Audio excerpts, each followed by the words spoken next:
Good morning, sir. Sorry, good afternoon, sir.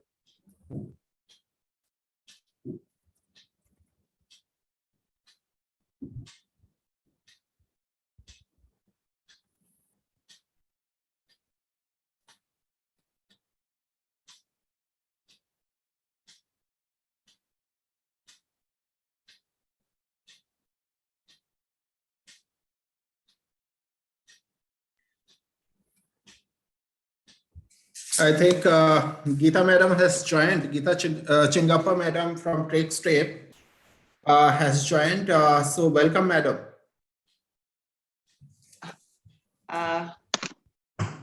Yes, hello. Good to see all of you all.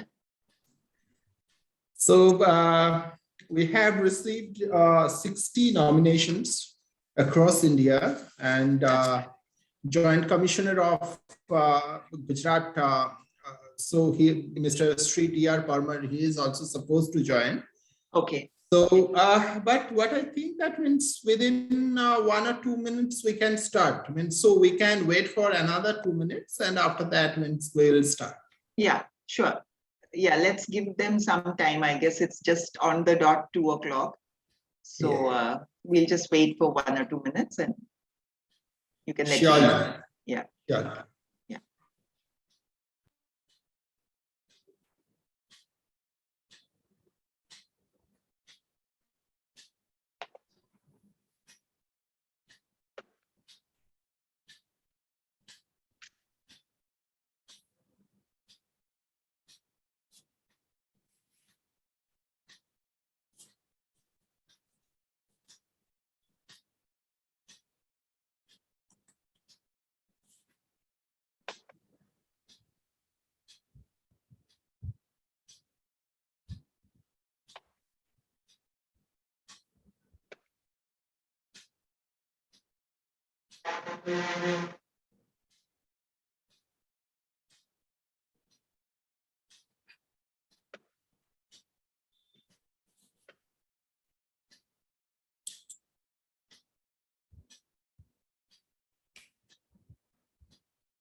So I think that we can start.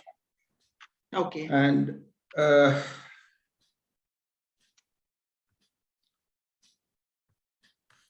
so good afternoon, everybody.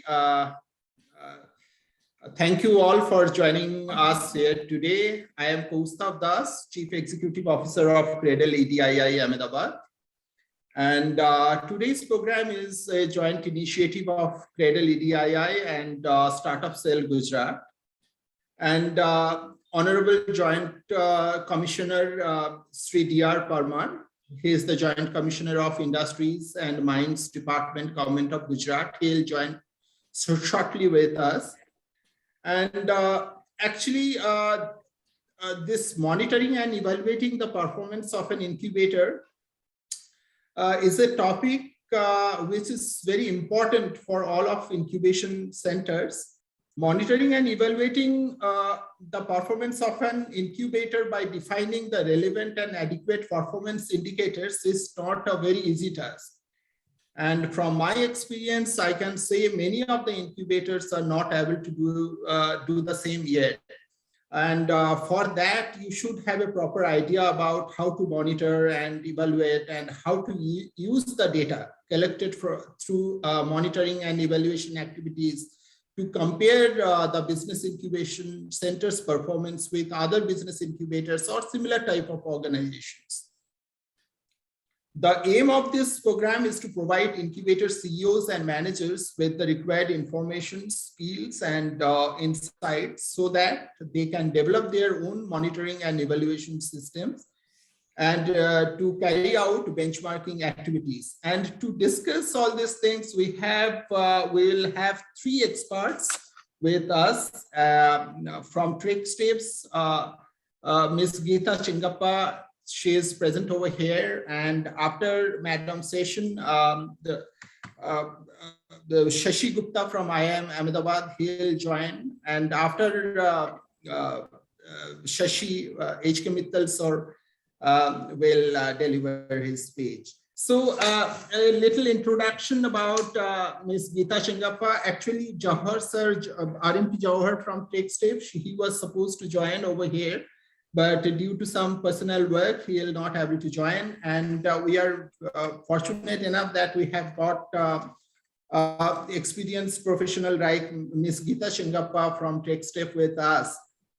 A little bit about Madam. Madam is General Manager CrAdLE, and she is an experienced and development professional in the innovation and startup incubation space, with 23 years of experience in the execution of pioneering projects on entrepreneurship, innovation development, and technology startup promotions. At CrAdLE, the first incubation, and CrAdLE is the first incubation centers operationalized in the country. She is right now, when she is actually associated with CrAdLE since 1999. And she is responsible for center responsible at Chennai Innovation and Technology Incubation Center, CITIC, the incubation center of CrAdLE at Chennai since 2018. She started various thriving and advanced innovation and incubation ecosystems in European, EU, USA, China, etc. For benchmarking Indian environment and adopting relevant good practices. So Madam is the former National Advisory Committee of, she was in former member of Advisory Committee of DST, ISTED and TEDP, and currently member of DST Government of India's National Program Monitoring Committee for Technology Entrepreneurship Development Program, Nidhi Prayas, and Entrepreneur in Residence, EIR. She is also governing body member of the Indian Science Parks and Incubator Associations, ISPA, from 2019 to 2022. So over to you, Madam. Yeah, thank you. That was a very nice and elaborate explanation. And I'm really happy to see many new faces and a few older friends as well. And I'm also very happy to see a lot more business incubators being established around the country, which is a very good sign for innovation and entrepreneurship development. I mean, I'm more of a practitioner. I have a few slides just to, kind of set the road ahead. But however, if you wish, you can I don't know how you plan it, Dr. Das, but if anyone has any questions, they can always, we can have some pauses in between for questions, or we can take it in the end as well. Yeah, it all depends on you, Madam. It's whatever you like. Okay. So basically, I mean, there are, since there are 3 speakers who will be speaking on this, and as you know, Mittal sir is the, I mean, the most experienced of all of us. So you will get a very good broad overview from him. And of course, I guess from EDII, I mean, from CII, you will be having more of the tools. So I will just cover why it is important for monitoring and evaluation, and just a simple model can be discussed in my slides. And if you have any questions, you can probably put it in the chat box, or you know, I can also pause and take some questions. So I'll just share my screen. Yeah.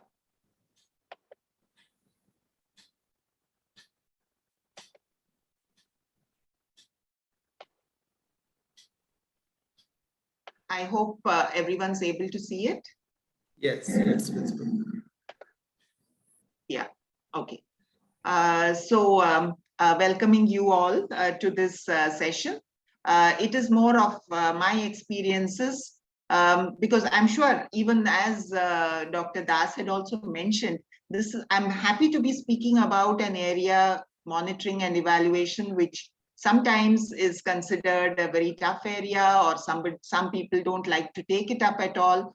But actually, if you see in reality, most often we seem to be doing it in our daily you know, activities, but we don't call it as monitoring and evaluation. Sometimes as an incubation manager, certain skills to detect certain, you know, whether we are going in the right direction or not is very critical for your success as an incubation manager. So sometimes I feel that is a skill that is inherent in many incubation managers.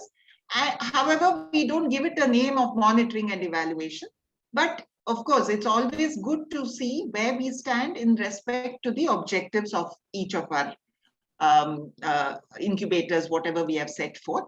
And also being this group being a very diverse group, because we have people here who, from CEOs right up to, you know, the new entrants into incubation. So there are different types of incubators here and different levels of experience. So let me just try to do a very broad brush of things. We can always take it offline. I can always share my email ID, and if you want more deeper insights. Okay. So let's get into the presentation right away. Let me start with TrekStep's growth story. There's a slide which will indicate to you our growth. TrekStep is one of the oldest incubators in the country, as mentioned, and we were the first ones to be operationalized.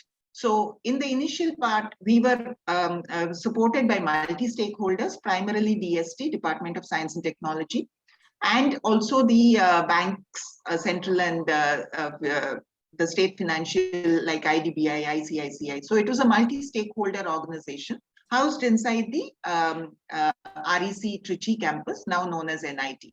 So in the initial stages, when we were funded as a step, and as you know, nowadays we don't, there is no more the STEP scheme, it's only the TBI scheme. But as a step, we were given much broader mandates, basically to take the fruits of science and technology to various strata of society. So our objectives were also such that we had a very broad mandate of bringing professional incubation services to an area, because basically, as you know, Trichy is a Tier 2 city. So bringing a dedicated organization targeting innovation and entrepreneurship development, that was one of the first steps in the country. So initially, we worked very closely with our sponsors, with our entrepreneurs in a small way. And then slowly, as the funds started tapering off, because those days it was known as a STEP scheme where they supported us for nearly 10 years, but the amounts were very low compared to the present day, but it was sizable in those days. And then slowly we started looking, once the funding was getting tapered off, we started looking for new partnerships.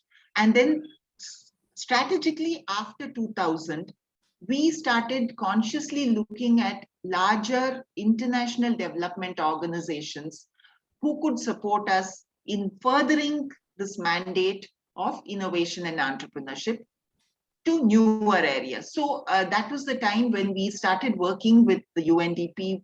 We worked with the UNIDO on a cluster development program, and because MSMEs is a major focus area. And also we worked with the European Union and with Cisco, DSIR. We were the first ones to implement the TEP scheme. Many of you might know now it's called the PRISM scheme. So the first time that it was implemented out of DSIR, it was with TREXTEP. So there were certain advantages of being one of the first steps. We were more used like a development lab to implement a lot of programs of Government of India. And we also, that gave us a lot of confidence to look at international projects and to work with international players. World Bank is also a major, in fact, many of our slides that I am using today is also part of the World Bank training program of 2009-10, which was on monitoring and evaluation. So World Bank gave us a lot of inputs. It helped build the capacity of the Indian incubators in a major way. So we were exposed to that. We were very new into incubation, at least I was at that stage. So the World Bank program gave us a lot of inputs, and most of our slides are still being used by them.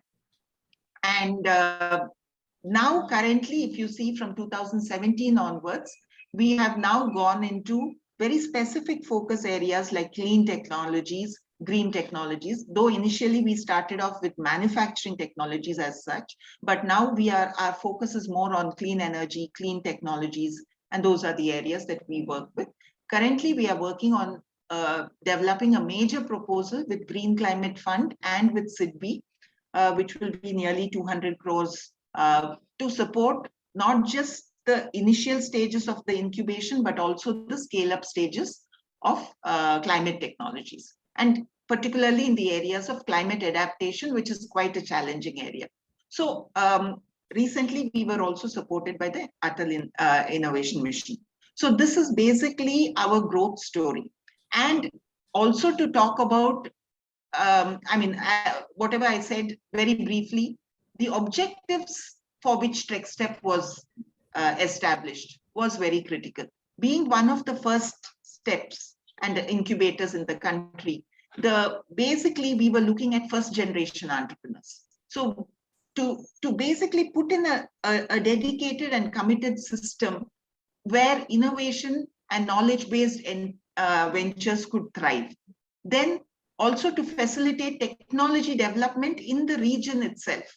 Also working with the MSME sector for enabling industrial development, like I mentioned with UNIDO. And also to disseminate this model of innovation and entrepreneurship promotion to various organizations across the country. We continue to do that. We are on many boards of various incubators as well. So dissemination and replication is a very, very critical part of TREXTEP's activities. In fact, if Mr. Jawahar was here, he would have said, we made the largest number of mistakes. So we don't want you all to also continue to make those mistakes. So we'd like to share what worked, what didn't work for us. So that's really part of our mandate. So I'm very happy to be here with you. And we have promoted 310, to be precise, high growth, high tech ventures, which is probably one of the largest, considering that we are the oldest. Besides that, we've also actively worked in micro venture promotion. Nearly 2,500 micro ventures were promoted. Of course, as I mentioned, we were used as a development lab where a lot of experiments on innovation and entrepreneurship promotion were tried out, tested, and based on the successful success of those projects, they were implemented pan-India or pan-Asia. So we worked extensively, as I said, with the World Bank, the European Union. We are on our 5th project with the European Union, UN organizations, and of course, Government of India. And recently, the CrAdLE Innovation Mission has also supported us In fact, thanks to the Atal Innovation Mission, we expanded our footprint from being Trichy based to also having an incubator now in Chennai. So that's where I am sitting right now, while the rest of the team sits in Trichy. Some of the awards that we collected along the way, you would have seen. The recent one was the ISBA award to Mr. Jawahar for his contribution to business incubation, and several others. So coming to the impact that created by CrAdLE. CrAdLE, or for that matter, I would say any incubator who matures, say, who's been in business for at least 8 years or 10 years, this is something that you should really analyze for yourself. Because, if you don't do an evaluation of, what is the impact that is being created by your own activities, it's just business as usual. You need to really cherish the value addition that is being contributed by the business incubator to the larger environment. So this is something that we have tried in CrAdLE, and also cross-checked and benchmarked it with other incubators across the world, especially in the European Union and the US. So for every rupee that is invested in a business incubator, after 5 to 7 years, the revenue to the government is 4 rupees. In some of the more advanced developed countries, they say it's 5, it's 6. But what in our own examples, we have seen it is 4 rupees for every rupee invested, 4 rupees in taxes paid back to the government by the entrepreneurs. And not just for 1 year, it's year after year. And as the investment in the ventures increases, this amount also increases. Not just the taxes paid back, the incubator also contributes a lot towards job generation, new jobs being created, decent jobs, good paying jobs being created in the region, and also investments being brought into the new economic developments of the region.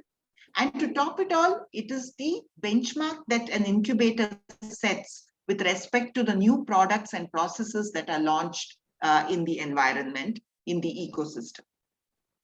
So not just the government and society benefits from the incubator, but also the community because of the jobs created. And this leads to regional development due to the investments coming in. And ultimately, it's the quality of life and human development that improves due to the new innovations that are brought out into the society and into the market. So this we actually call as the real true value proposition of a business incubator, and also the rainbow equation of a business incubator. This is something that all of us need to aim for, and this is something that we need to cross-check and kind of all the time be on track. So this is something that we have tried, and you should also. So understanding now, just coming back to the process, and the subject, understanding, monitoring, and evaluation. Just think about this. That which cannot be measured cannot be improved. This is a very powerful sentence, and I leave it for you all to just think about this for a minute. Why is it important? Why is it critical? Measuring the results of these operations enables the incubation manager to assess the impact of the actions taken. So this is very critical. And this has to be understood by most of you all. I'm sure all of you all are already doing it in some capacity or the other. And I'm sure you may have some better systems as well. But for the benefit of everyone in this group, some of whom are very new, I'll just go to the basics. So when you talk of monitoring is relatively easier, because what you do is you track the activities basically, and we ensure that whatever we have a work plan that has been set out, sometimes by the sponsors, or it might be your own individual internal work plan that has been set out. So what you can do is you need to track if those activities have been implemented in the time frame as per the work plan. It demonstrates accountability. So monitoring is something that is a slightly relatively easier thing. But when you talk of evaluation, it is a little more complex because you are going to take the data that has been collected from the monitoring exercise, and then you are going to look at the outputs and outcomes and to see what has been achieved, what could not be achieved, and why was it not achieved, and how do we improve so that we are able to be more efficient and more effective. Again, like also what Dr. Das had said, how are we in comparison with other similar organizations? I'd like to say similar organizations because not all of us are located in the same location. We are diverse in nature. The country itself is so diverse. Culturally, we are so diverse. So we can only compare ourselves with someone who is similar. Of course, as a benchmark, we can always set ourselves to look at the highest and the best performing incubators. But however, I'd like to caution that have something that is more local and more achievable by you with respect to your surroundings. Because an incubator is basically a local initiative. It has to provide relevance to the local area first. So monitoring and evaluation thereby improves your accountability to the sponsors, your effectiveness of your operations, and also the efficiency of the services that are delivered to your clients. So if you were to put it into a diagram, it is basically a very virtual circle which leads to continuous improvement, quality services, better practices, business survival and growth improves because of this, sustainable jobs and better jobs created. This also leads to better clients because what is the input and what is the output when you measure? If the input itself is weak, sometimes you have to work that much more harder to bring it up to steam. But if the input is also at a different level, at a leverage level, then you can even take them to greater heights. So better clientele always bodes well for the incubator, and more inquiries, better selection, better choice of the pipeline becomes enriched. And of course, you have a better value proposition and increased revenue, which gets reinvested, as I mentioned. So it's a continuous process. It's not something that you set for yourself and then forget about it. It has to be continuously revisited because we live in a very dynamic world. The external factors are continuously changing. So where are we with respect to that is a continuous juggle. So we have to continuously revisit and recalibrate ourselves to the requirements of the present day situation. In fact, if you go to say how TrekStep was, we belong to an era before the liberalization, when economy was so protected, and then we had the globalization, and then we had to model ourselves to take care of the opportunities that globalization brought forward. After that, now we have other setbacks, like there are stricter, stringent FCRA norms. Now, how do we overcome that? So it's a continuous process that you need to revisit and continuously enrich. And I'd like to mention here, this basic diagram is by one of the World Bank experts, Mr. Julian Webb, which in 2009 he had come up with this.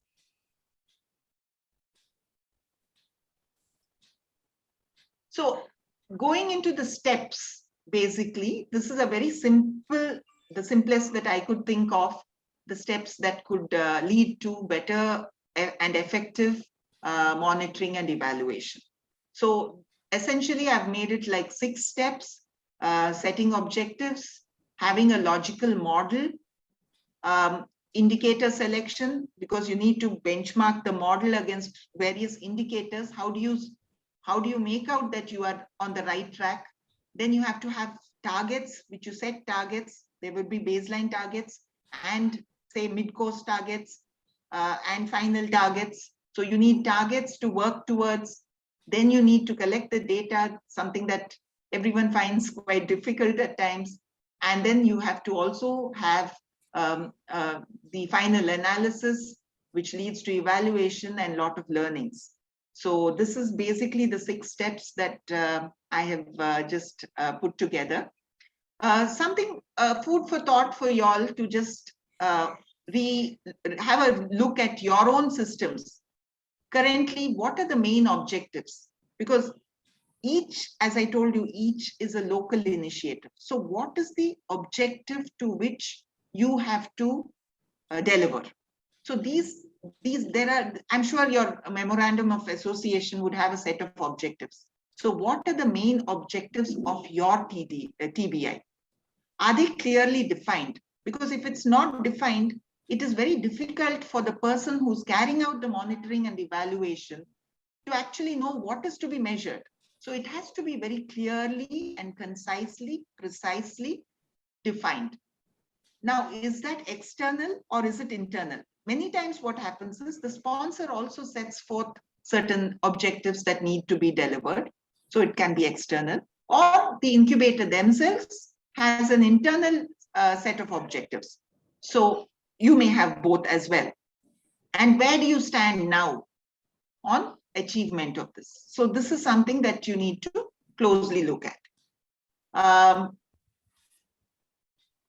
So just, I mean, talking about, when I keep saying that you need to be relevant to the context in which you are, it reminds me of the Global Summit of Business Incubation, which was held in 2006, again with the DST support and the World Bank.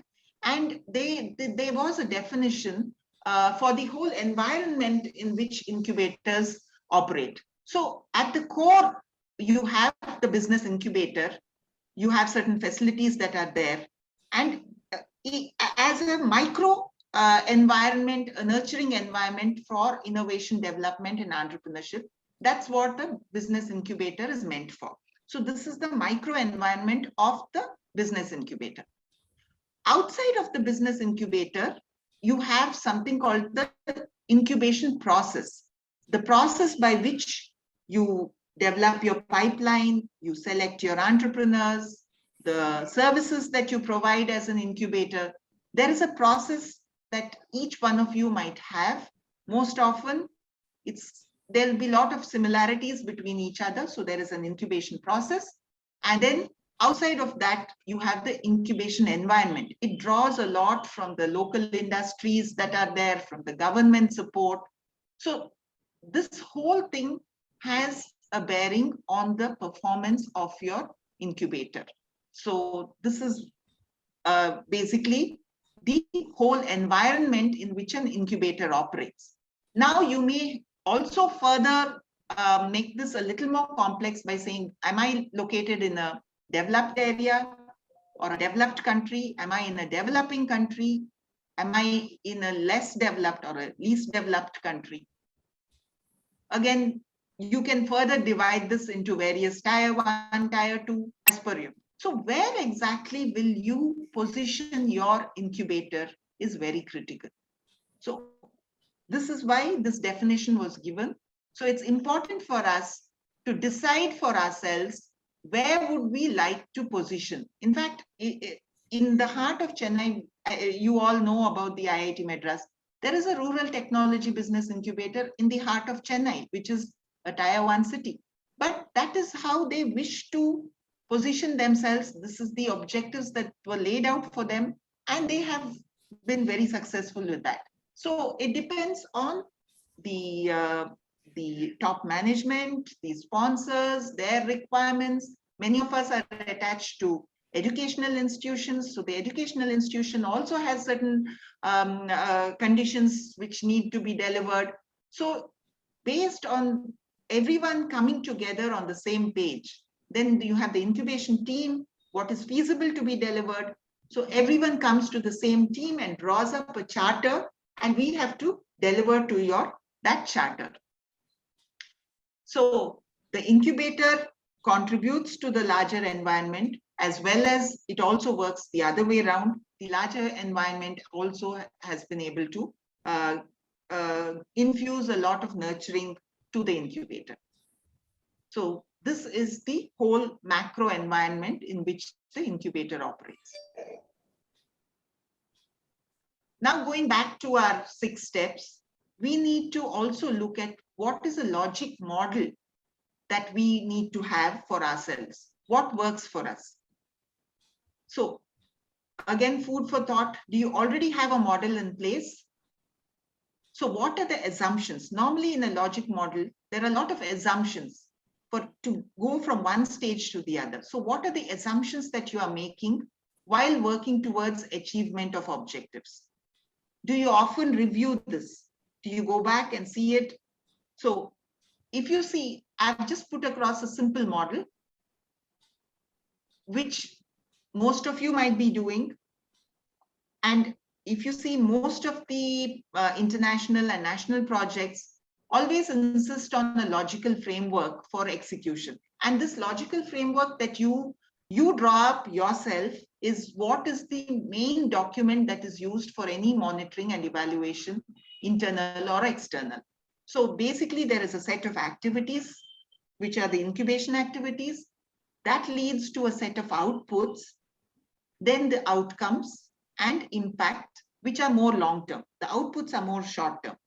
In fact, achieving outputs is very easy. In fact, all our activities are targeted towards achieving the outputs, and it's totally in our control.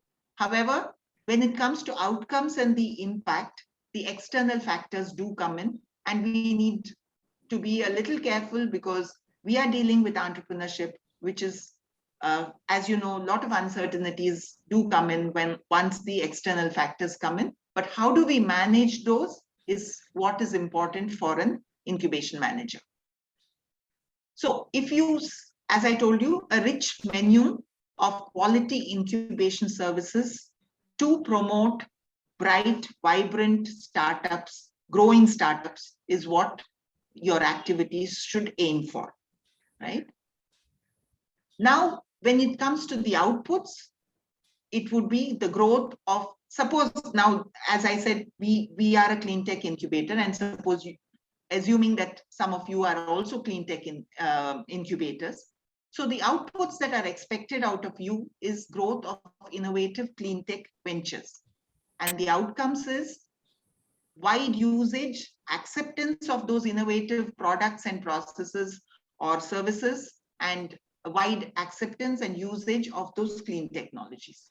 And finally, when you talk of impact, we talk of greenhouse gas reduction, a more sustainable environment. This is the ultimate impact, and it's long-term as well.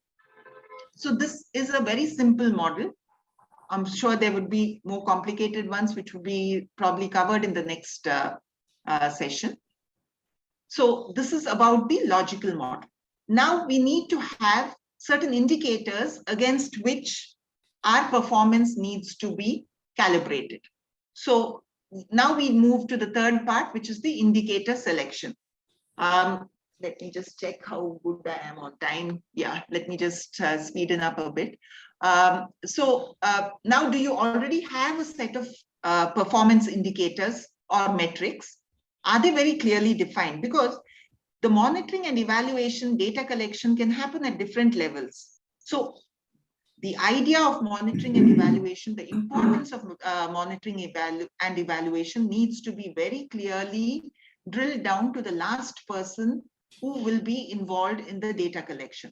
So it has to be clearly understood. The advantages, why are we doing this exercise? What will it give to us? And also, especially when we deal with our incubatees who are otherwise also very busy people. And when we go to them for monitoring and evaluation, they also need to understand why is it that this is being done and what role do I play? What is my contribution to this whole exercise?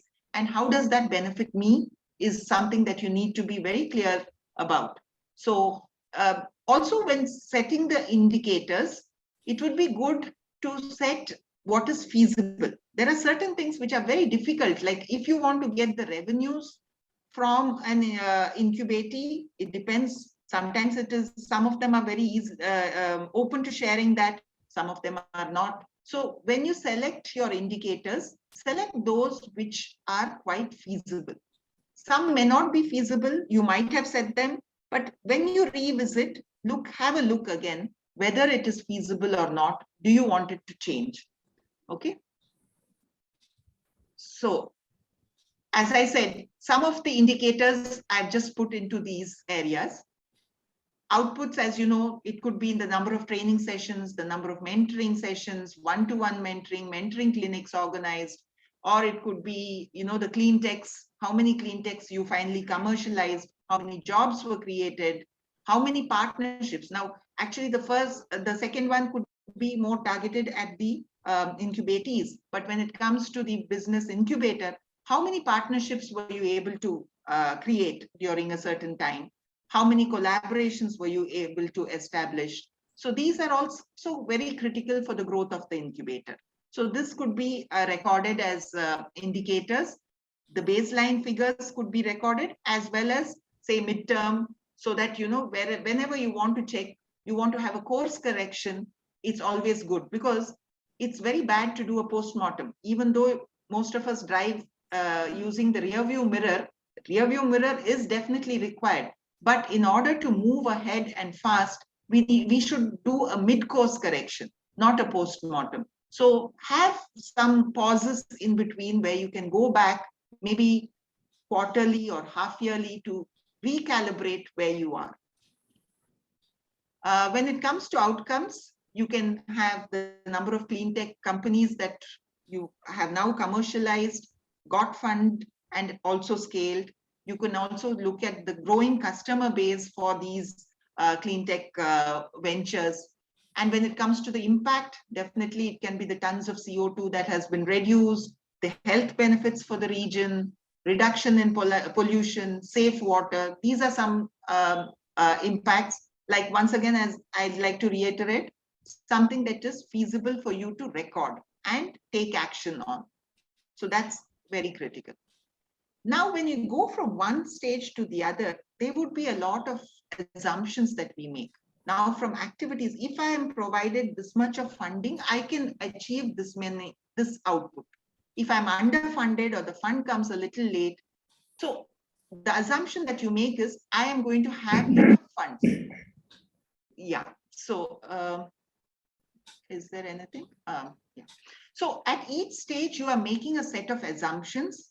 Based on these typical assumptions or the ideal assumptions, you can progress to the next stage. So the assumptions that you make could also change. They could be policy changes. They could be favorable policies. They could be policies that are slightly drag you down. So having assumption of the favorable government policy is sometimes good, but at the same time, it has to be taken with a bit of salt and pepper, because there could be changes which could set you back as well.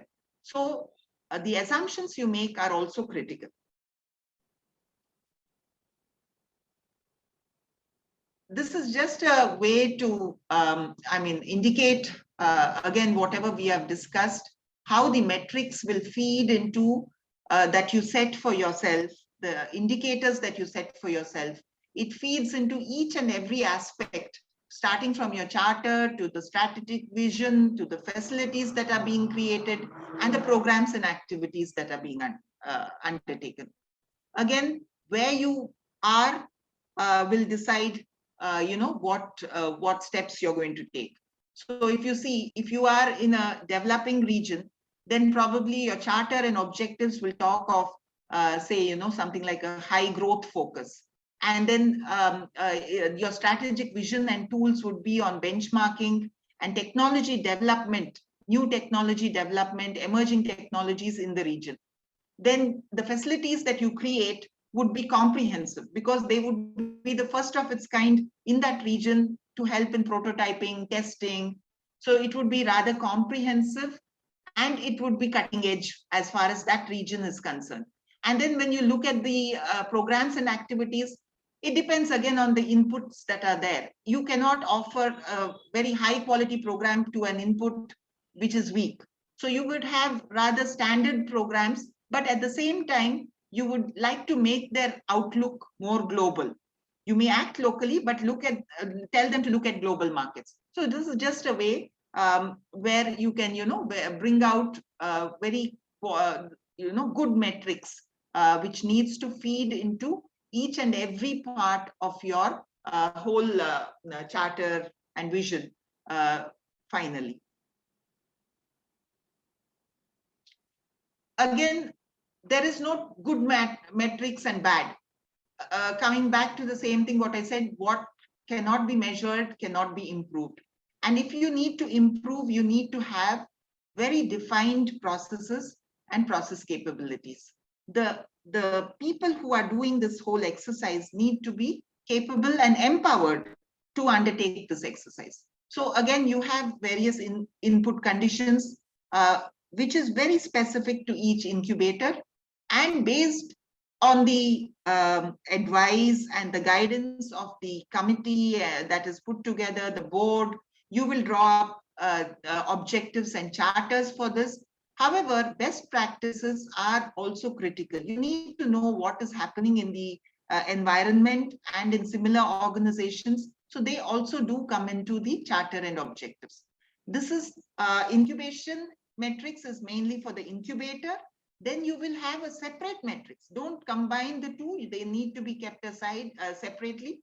Entrepreneurial metrics, which is again the inputs, best practices, and the targets that you will set for entrepreneurs with respect to revenue generation, with respect to market reach, local versus global. These are some of the targets that you need to set for your incubatees. So let me also sound a caution with best practices and benchmarks. See, innovation is the key for any incubator. When it comes to developing innovations, but also in your operations, you need to be innovative. So innovation is what decides number one, and not compliance, not just following somebody. If you follow somebody, you are always number two. You follow, but then at the same time, you should try to adapt it to your conditions. Innovate. So compliance at best only makes two. Entrepreneurship, as you know, is driven by innovation, but incubation as well. And as I mentioned, the value context is different, the objectives, the environment are different. So please give adequate weightage to these. Different maturity levels, different cultures, customs, these are all to be factored in when considering the metrics for your incubator. Again, going back to targets, maybe I can just pause here if there were some questions. If you want to have any questions up till this point, if I can take a few questions and then continue. I think it's becoming very monotonous. So if you have any questions, you can ask directly to Madam, or you can write it down also. In that case, we'll take few of your questions and we can ask Madam at the end of the session.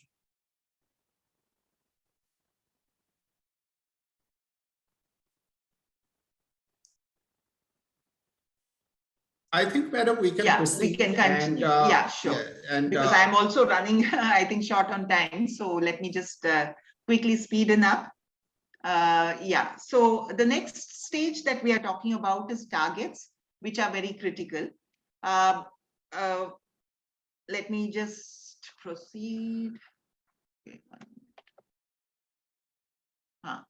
So you need to check if you have set targets to achieve the performance indicators. What I'd like to say is, what is within your control, you can be more ambitious with, especially when it comes to outputs in terms of number of ventures promoted or number of events conducted. It's purely in your hands. So be very ambitious when you go for those output related targets. You can be a little bit conservative when it comes to outcomes and impact. However, the sponsors might need certain deliverables. Please ensure that you meet those deliverables besides your own internal deliverables. So when it comes to impact and outcomes, we work with entrepreneurs and who are interacting continuously with the external environment. There are a lot of risks involved in that. But however, we should learn to manage these risks. See, uncertainties are there, but managing the risks are very critical. uncertainty cannot be managed, but risks, when you identify risks and you have a mechanism by which you can address those risks, it's an ideal situation. And also you need to communicate. This is something that many of us do not do. We do not communicate the achievement of targets. I mean, it works wonders. In fact, there are a lot of people besides just you and your sponsors. There are so many in the environment who are looking for good organizations who can deliver, who are committed. And this gives the right, the signals in order to rake in or crowd in more finances to take innovation and entrepreneurship to the next level. So have targets which are achievable. Don't set it too low or don't set it too high and not be able to achieve. There should be a right balance on that, because sponsors will be very critical if, they would think that you do not know your business if you set too low or too high and, are not able to achieve it. So set realistic targets based on your experience, or, always you have your board and other seasoned members in the community itself. Even in fact, I would really love to help out if I can, whenever time permits. So set targets accordingly. So this is something, targets for also incubation sustainability. Incubator sustainability and revenues to the incubator is very critical. Many of us, have a tough time with that. So this is typically the growth of TRECSTEP.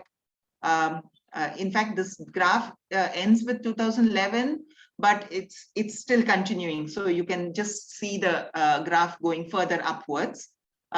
Fortunately, I'm keeping my fingers crossed. Yeah, so this is the typical revenue graph of TRECSTEP since our inception. So initially, as I told you, we were supported for our daily operations by DST and a host of others, Government of Tamil Nadu, and as I told you, IDBI, IFCI. So our bread and butter was provided. So our activities were also fairly limited. We just did the EDP programs, and we did a few entrepreneurship promotion programs, and we were kind of in a very content kind of situation. So this is when we got the direct government grants. Slowly, when after 97 onwards, it was being tapered off, then we realized that we need to have our own sources of revenue in order to survive. So that's where initially we were looking for avenues, but we realized that we could also do a lot of consultancy and training, which was the lowest hanging fruit. You tend to reach out to the lowest hanging fruit. So training mainly targeted at the MSMEs and also for micro enterprise promotion. That was an area that we took up quite seriously in the initial days. And then also we did a lot of consultancy projects, especially with Indian Railways and others. So then we started looking at incubation development projects.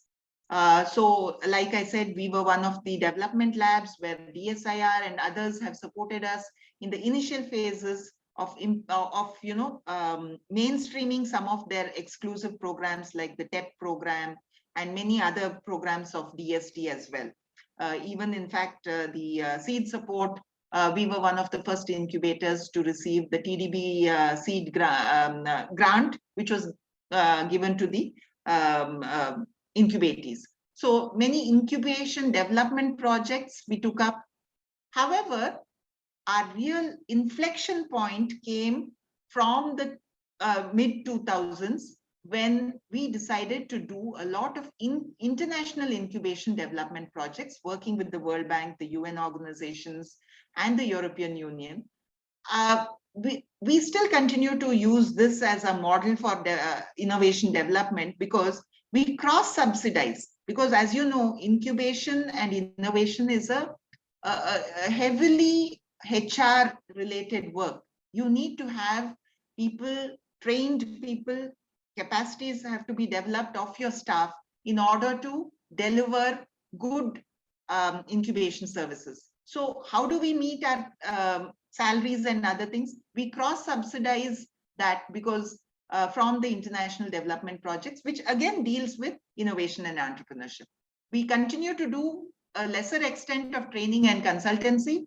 We do get some of the government grants, and slowly we are a little late into the equity, but then we are slowly seeing some equity gains as well. So this is our revenue mix, and this is a target that you need to set for yourself, because now you may have government grants, but sooner or later it's going to be tapered off and you need to sustain on your own.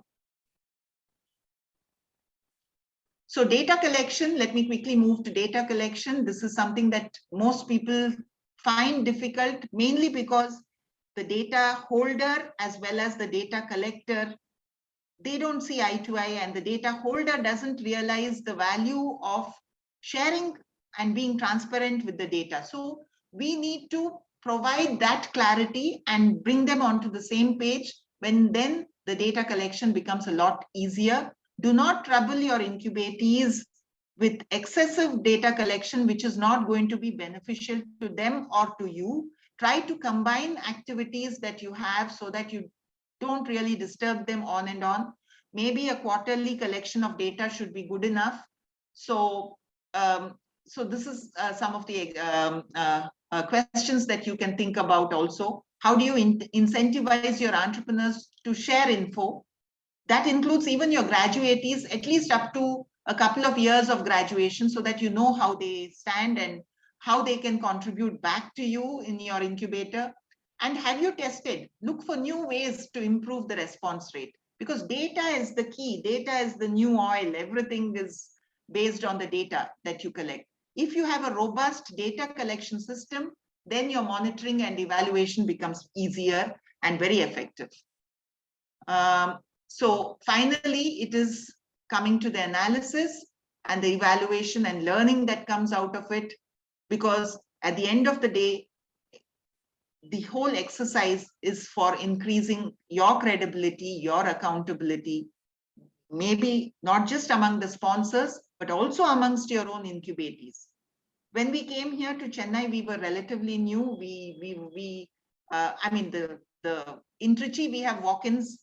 The banks, based on CrAdLE's credibility, already are ready to fund the entrepreneurs. However, in Chennai, it was a different ballgame. We had to resort to many other activities to build our pipeline. And in a short span of 3 years, we have now 52 entrepreneurs being incubated here, and we are slowly getting walk-ins. So these are some things that are an end result of the continuous monitoring, which goes into the system itself, into our systems itself. And yeah, so it basically, at the end of the day, it has to increase effectiveness and efficiency. So let me just end with a quote from one of the well-known Chinese premiers. Business incubators are the greatest innovation of 21st century industrialization. Thank you. And that's my email ID. You can always reach out in case you have any further queries. Yeah, if someone has any questions, so they can ask Madam directly. We are fortunate enough that Madam has joined from CrAdLE when the question of benchmarking actually it comes. So CrAdLE is one of the pioneer. Their achievement is unparalleled. So we are very fortunate that we have got Madam. So if you have any questions, so you can ask directly to Madam. Can we ask now, or we can? Yeah, please. Yeah, please. We have 5 minutes time, so we can entertain 2-3 questions. Okay, it was really nice session and good learning. I'm Alok, CEO at IIITB Innovation Incubation Center. So the question is, I'm trying to work out the incubatee health assessment matrix and trying to build that kind of assessment so that we can measure ourselves and our incubatees health together. So one way is I can simply measure a performance indicators around how incubatee are performing, but there's a strong role of incubator as well. Yes. trying to work out, and I have done a lot of research, I spoke to a lot of people, but I've done a couple of versions, and that is a pretty for inputs. But on a larger scale, what do you think could be the key parameters that I should also include or should be kept in mind? Okay. So these are related to the health sector, is it? No. Sorry. I'm sorry. Yeah, health of the incubator. Right. Got it. But again, sector-wise, because when we could, I mean, the first things that come to mind is probably the jobs created and the revenues. Are they, and how have they moved? Again, the stage at which they are. Can you it's good to map your incubators and classify them as early stage, seed stage, scale up. So have they moved? And then you could also set specific durations for them to graduate from one stage to the other. It again depends. It's since you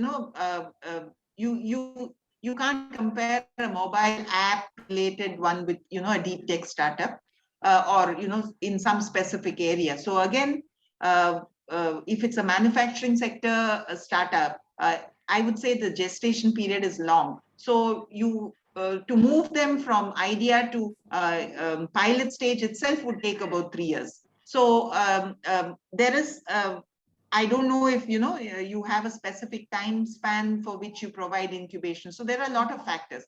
So are they moving from stage 1 to stage 2 is something that you need to see. And then for stage 2, are they achieving the metrics that you have set over there? Jobs are one, revenues, are they, or even revenues and jobs need not be the only indicator for growth. How much of the market have they been able to access?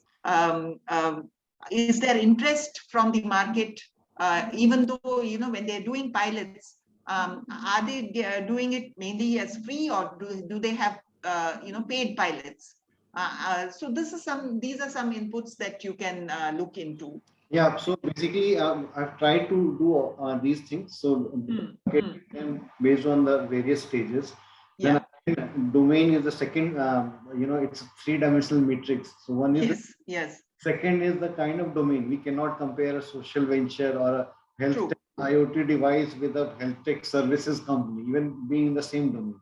So that's why it's a very good problem to solve, and I've been struggling on this, working on this. Maybe I'll connect with you. Yeah, sure. Definitely. Interesting thing to work on. Yeah, definitely. I mean, this is something that comes to mind, but then probably we also need to apply our minds and look at. So I've actually spoken to, I think, almost 15, 16 incubators and their, CEOs in the head. Something, it's being done, but in an unorganized fashion. I mean, we cannot say based on on my incubator, like, okay, this is going to perform good, and it's not good. We are not going to get into any kind of losses, because we also have to sustain and we have to ensure these startups go good.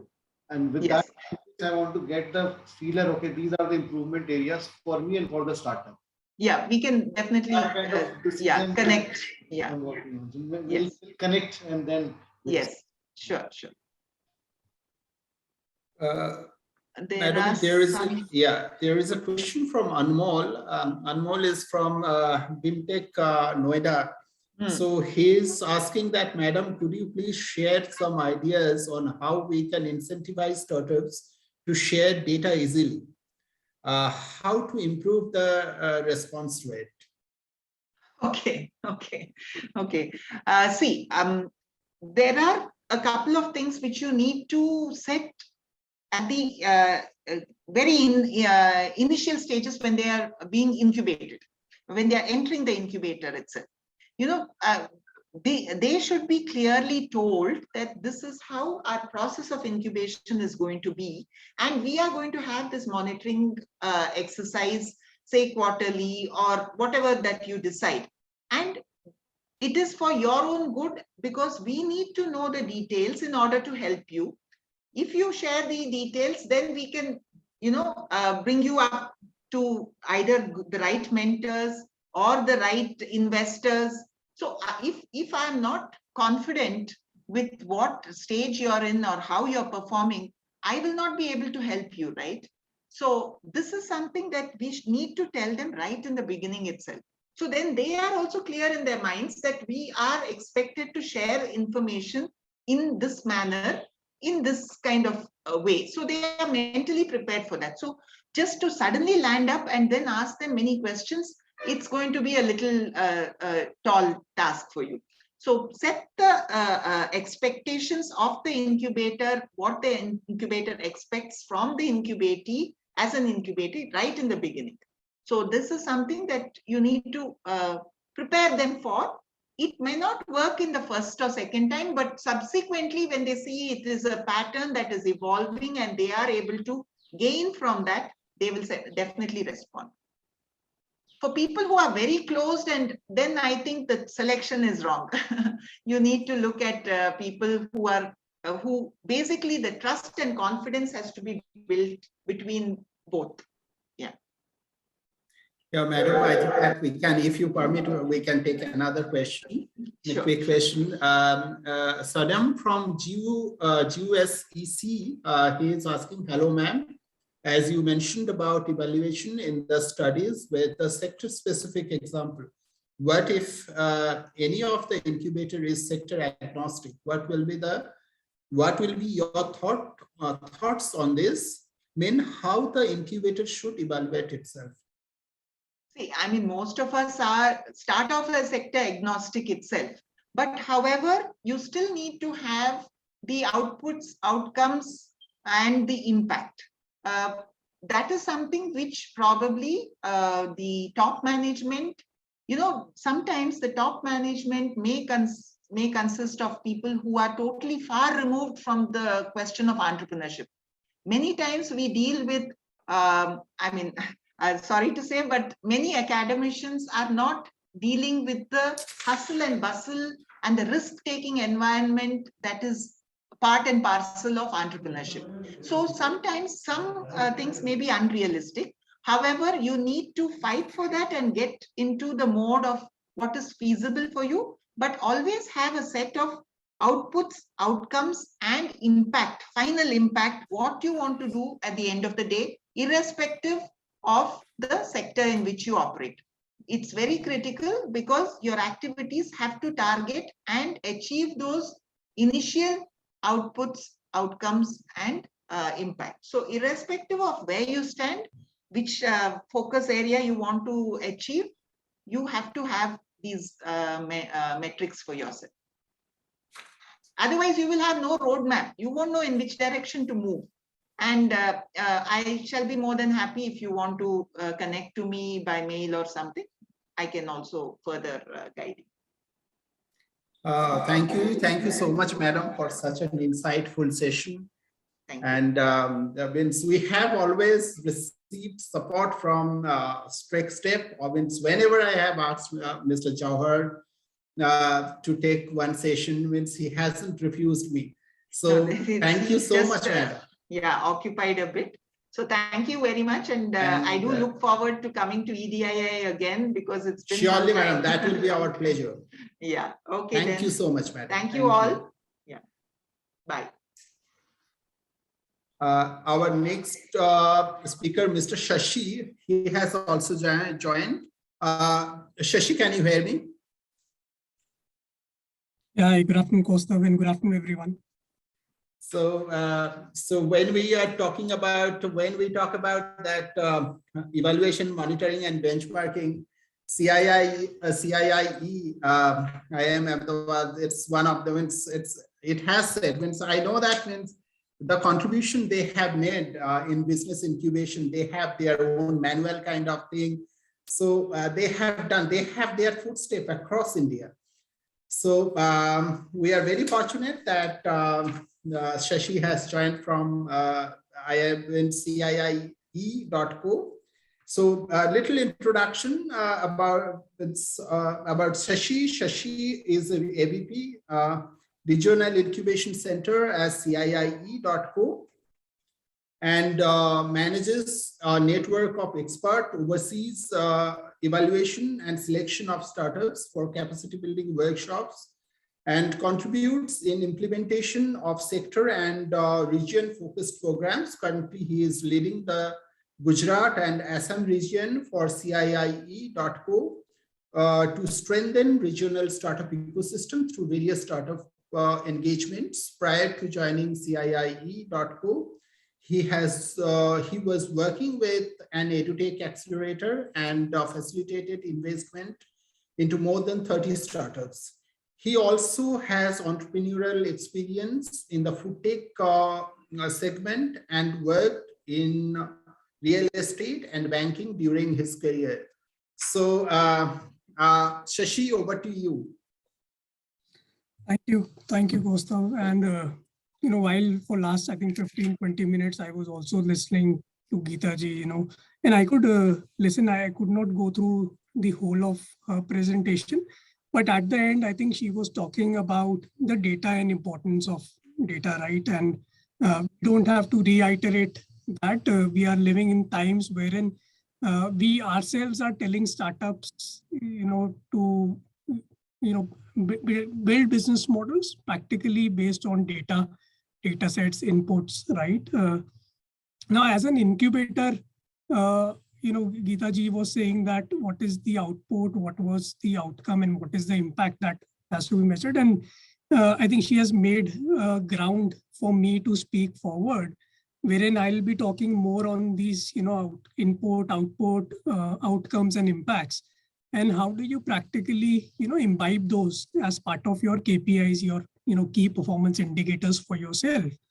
Now, when we are, speaking with entrepreneurs, so obviously we are telling them and we are mentoring them on a lot of aspects regarding data, regarding, keeping their milestones, regarding forming, strategies based on key metrics that they should focus on.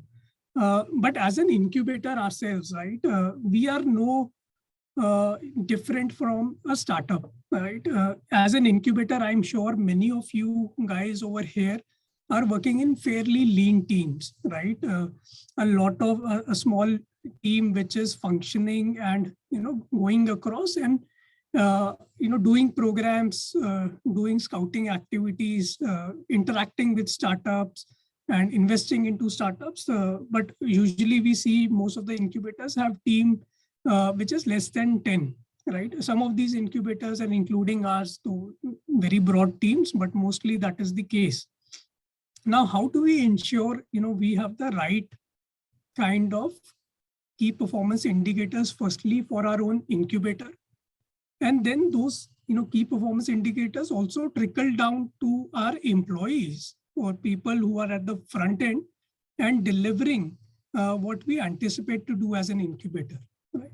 So I'll be mostly talking about, how do you develop it, and I'll be taking examples on how we do stuff at CIIE.co itself, right? And some of these examples of data, what we are gathering, these are smaller examples, though the kind of data sets that we are managing is fairly huge. We have, multilaterals, corporates, and other, stakeholders, governments as stakeholders. So the kind of data set naturally that we have to maintain, the number of programs that we are doing is, fairly huge. But ideally, if you are even doing, different programs, and the number of programs might not be that much, but equal number of, KPIs will help you out in terms of figuring out data. And also, once you streamline internally, it will also make the job of an entrepreneur much easier who are connected with us, right? So let me just share a small presentation with you. I won't take much time. I'll be probably, giving you examples on how CIIE.co itself does things. And from there, I think we can take a good Q&A. I would want, more questions from all the managers or CEOs who are present over here on different aspects of data itself, right? Just give me a second. I'll share my screen and take you through a small presentation that we have.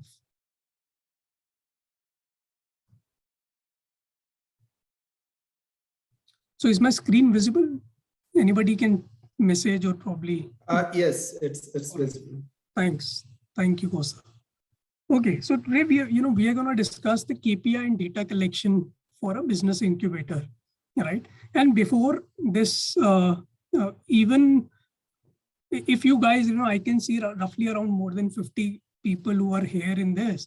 If you can simply, put in the chat on how many people in this forum have built in KPIs for their incubators or for their team members.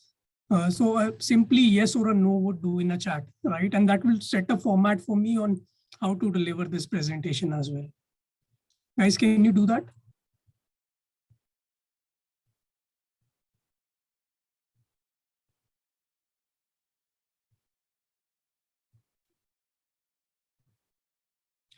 Okay. So AIC, NITF is yes. Probably SGPI, Javed is no, Prachi again is no, Mayur is no, Sana Khan is no. Okay. So I think a no is a good answer for me. That means probably I'll be able to add small bit of, knowledge and learning and share that with you guys. Thank you so much for your responses. So today we are, delve into what are, key performance indicators and what is the importance of primarily, these key performance indicators. So, today we need data sets, and internally we need to figure out how we are going to extract that data sets, right? So if we are able to map out what are the key performance indicators of our own incubator primarily, and then pickle those key performance indicators into a KRA form into our employees, right? We are able to get the right set of data that can help us out. Now, how it can help us out is, firstly, every incubator, and I'm sure that all of you would have a mission, vision, and an objective in place, right? Why does your incubator exist? What are some of the activities through which your existence is fruitful, right? You already would have mapped those out. Now, in order to, once you map it out, how you are executing it at the ground. So basically your objectives and KPIs, determine those factors, right? And hence it is important that when you are building your KPIs, it is aligned with your vision, mission, and objectives as well. Second is, it also provides a direction for your team to work, right? Today, your team members have got JDs in place. They know what are the tasks that have to be done. But how are you measuring those tasks, or how is the employee even measuring himself or herself in that task is very important today, right? To have them align with your mission or vision, you need to align them with certain, certain parameters, which they know, okay, they are working towards that. And as a team or as a group or as an incubator, we are working in the same direction as well, right? And the third point, why it is important is basically, as I think Geeta ma'am was also saying, you need data for a lot of people today, right? Today, even, if you come to Startup India, there is a ranking format for that, right? Individually, your states would have a ranking format. There are different rewards, recognitions by different private players, media entities, wherein this data becomes very useful for you to share with them, right? And the final point is whatever engagements that you are doing, now how do we streamline those activities wherein our managers, employees, or even the CEO understands, how things are being done into an incubator. So that is where, the KPIs actually help us and actually measure what we are doing. And it can give us a beautiful view of how our incubator is performing over a period of time as well, right? And before even, discussing, so I said vision, mission, and objectives. So this is an example of, some of our objectives at CIICO itself, right? And I'll take you through, different objectives, what we want to achieve as an incubator as well. So first is, on the sustainability and business development. I think Geeta ji was also quoting that what happens when, external funding, which is through government or semi-government or other entities, does not come in, right? Time always change, but are we prepared for that change time or not? So that is where one of our objectives is to become a sustainable entity or a sustainable incubator in and to have sustainable activities. So sustainability primarily means wherein what we require as funds, right? So today we are an incubator, we are an IMA house incubator, but most of our operations, most of our sustainability is independent, right? We are not dependent on the institution for any kind of a fund today, right? So that is what we are bringing on the table when we are talking about sustainability and business development. Second is, we as CIICO want to be the thought leaders and want to be the evangelizers into the space of incubation, the startup ecosystem, right? So what are there are certain set of activities which we do, which help us define ourselves as the thought leaders into a space, right?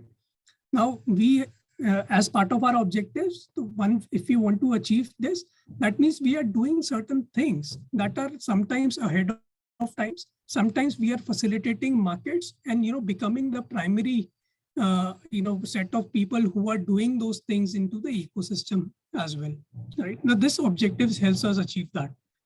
The third and very important point is customer delight. So primarily, incubators, now you would say, who is our customer, right? So startups are our primary customers, right?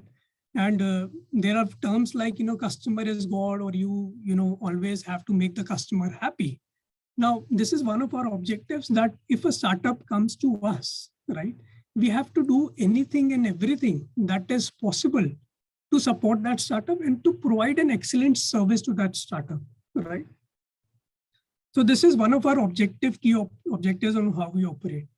Now, fourth is onto operations, right? So what are some of while we are internally operating, that means we are building our processes, that means we have infrastructure to manage, we have programs to manage. How are we building efficiency and how are we bringing operational excellence to whatever we are doing, right? So if for every process, I think what we do is we build in SOPs. What we do is we build in operational excellency in terms of cost management, in terms of expense management, in terms of facilitation. So these are certain activities that we do, to actually fulfill this objective. And the last objective is of support, right? Supporting quality startups. So what are some things that we can do that we become the primary choice of any startup into an ecosystem? So how are we building that capability and capacity, right? So your objectives, these 5 objectives, guide us in a lot of spaces on how we are dealing with the ecosystem and how we are actually operating into the market, right? Now, once we have these objectives, and for every incubator, I'm sure the objectives can be different, right? It depends on your board. It depends on why you have been set up. It depends on your visions and mission. So through our vision and mission, I think these are some objectives that we have been very clearly able to carve out for ourselves. Now, once we have these objectives in place, building KPIs somehow becomes fairly easier, right? So when we talk about, I think Geeta ji was also mentioning that there are outputs, there are outcomes, and there are impacts. And fortunately, I have a slide which explains, these things, these 4 things.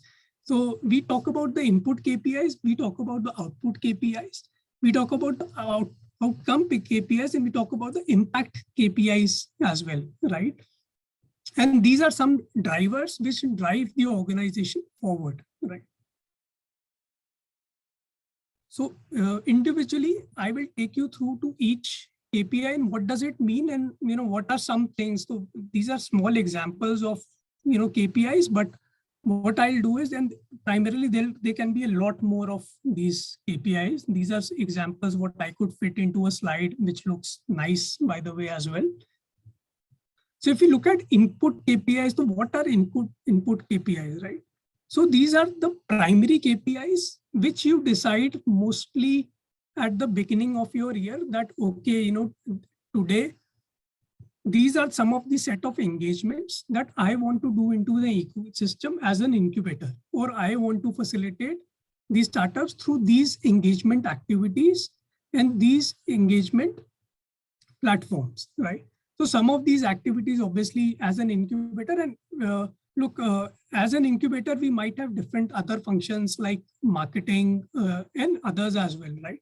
So you can similarly build KPIs for those functions as well. What KPIs that I have taken into consideration is our core function, that is incubation, that is supporting startups, that is, working in this startup ecosystem as well.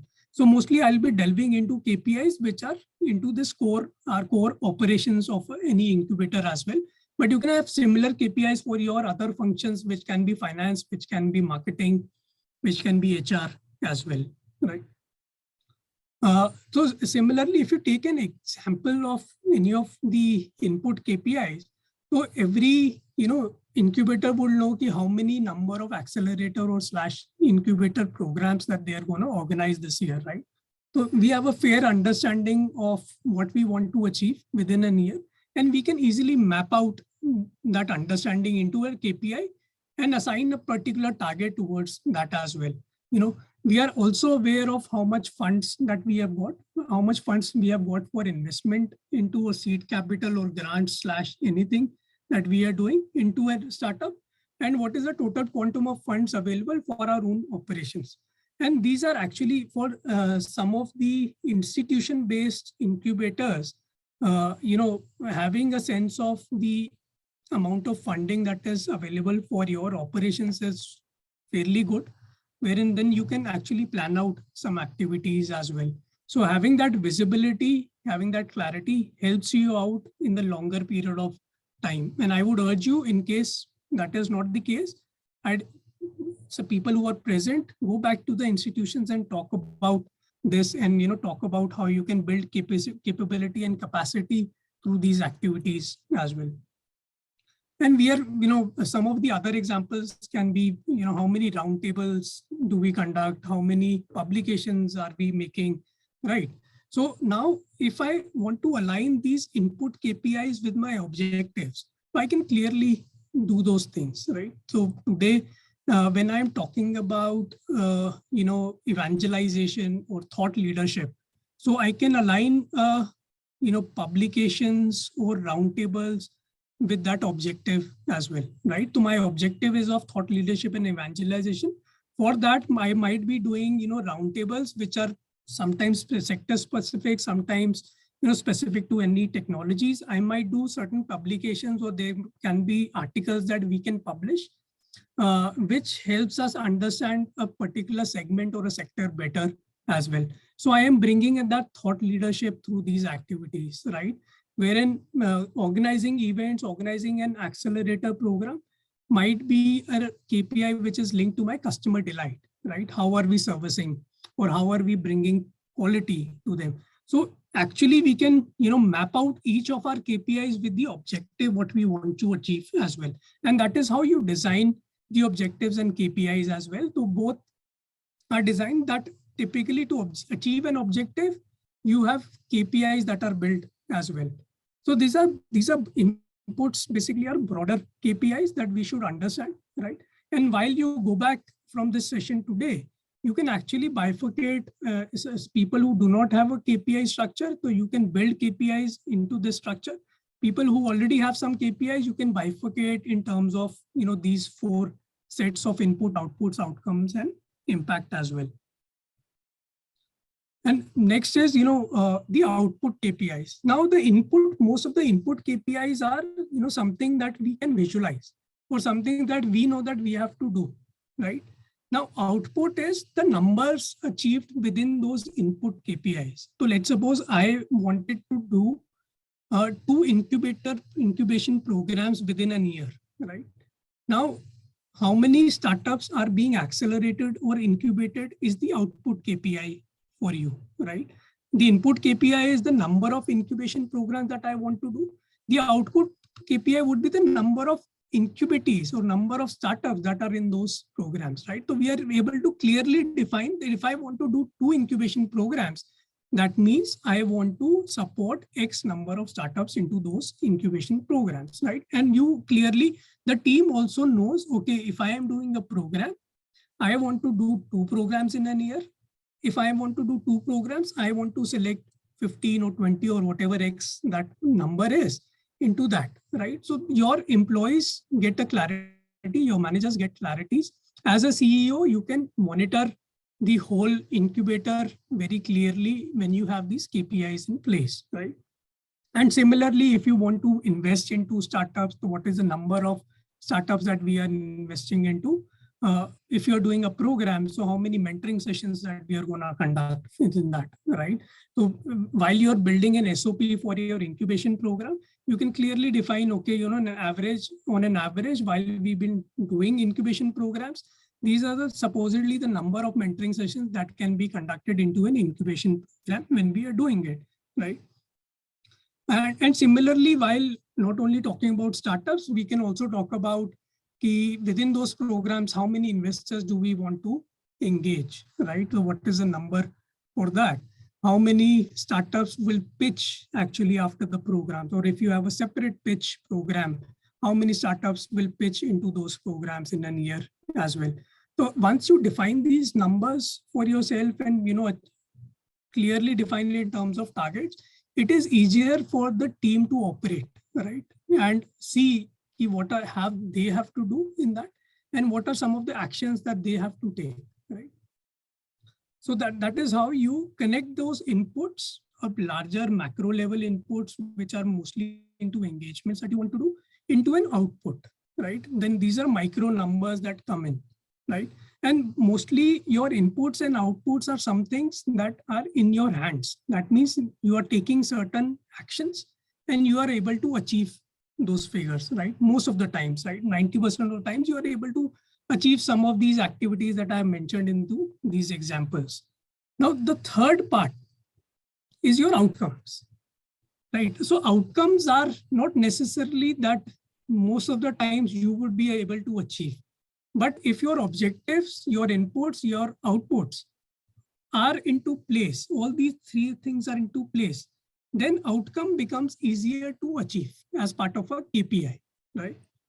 So what is an output? Let's suppose number of startups which are still operational, right?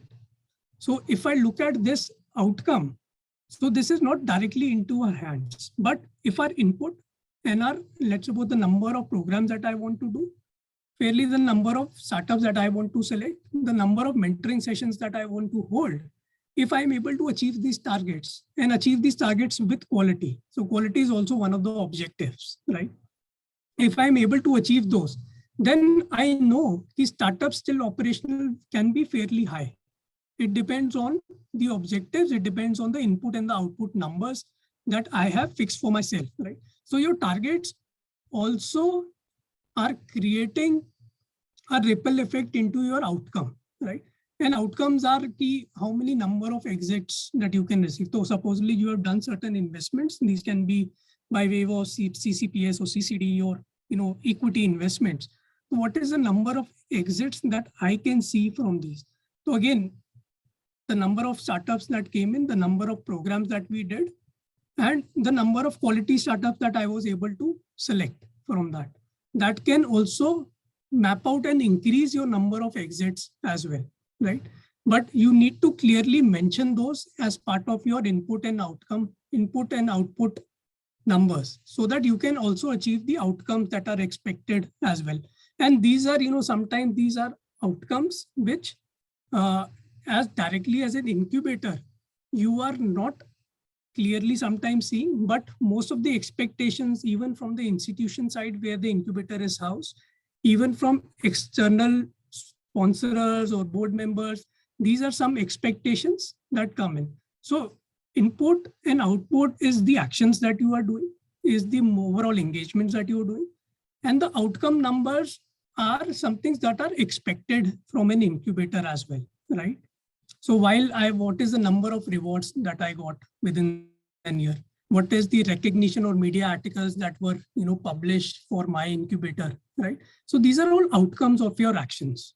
And these are not something that you can hold on to or something that you can achieve directly, but it will be determined by your actions only, right?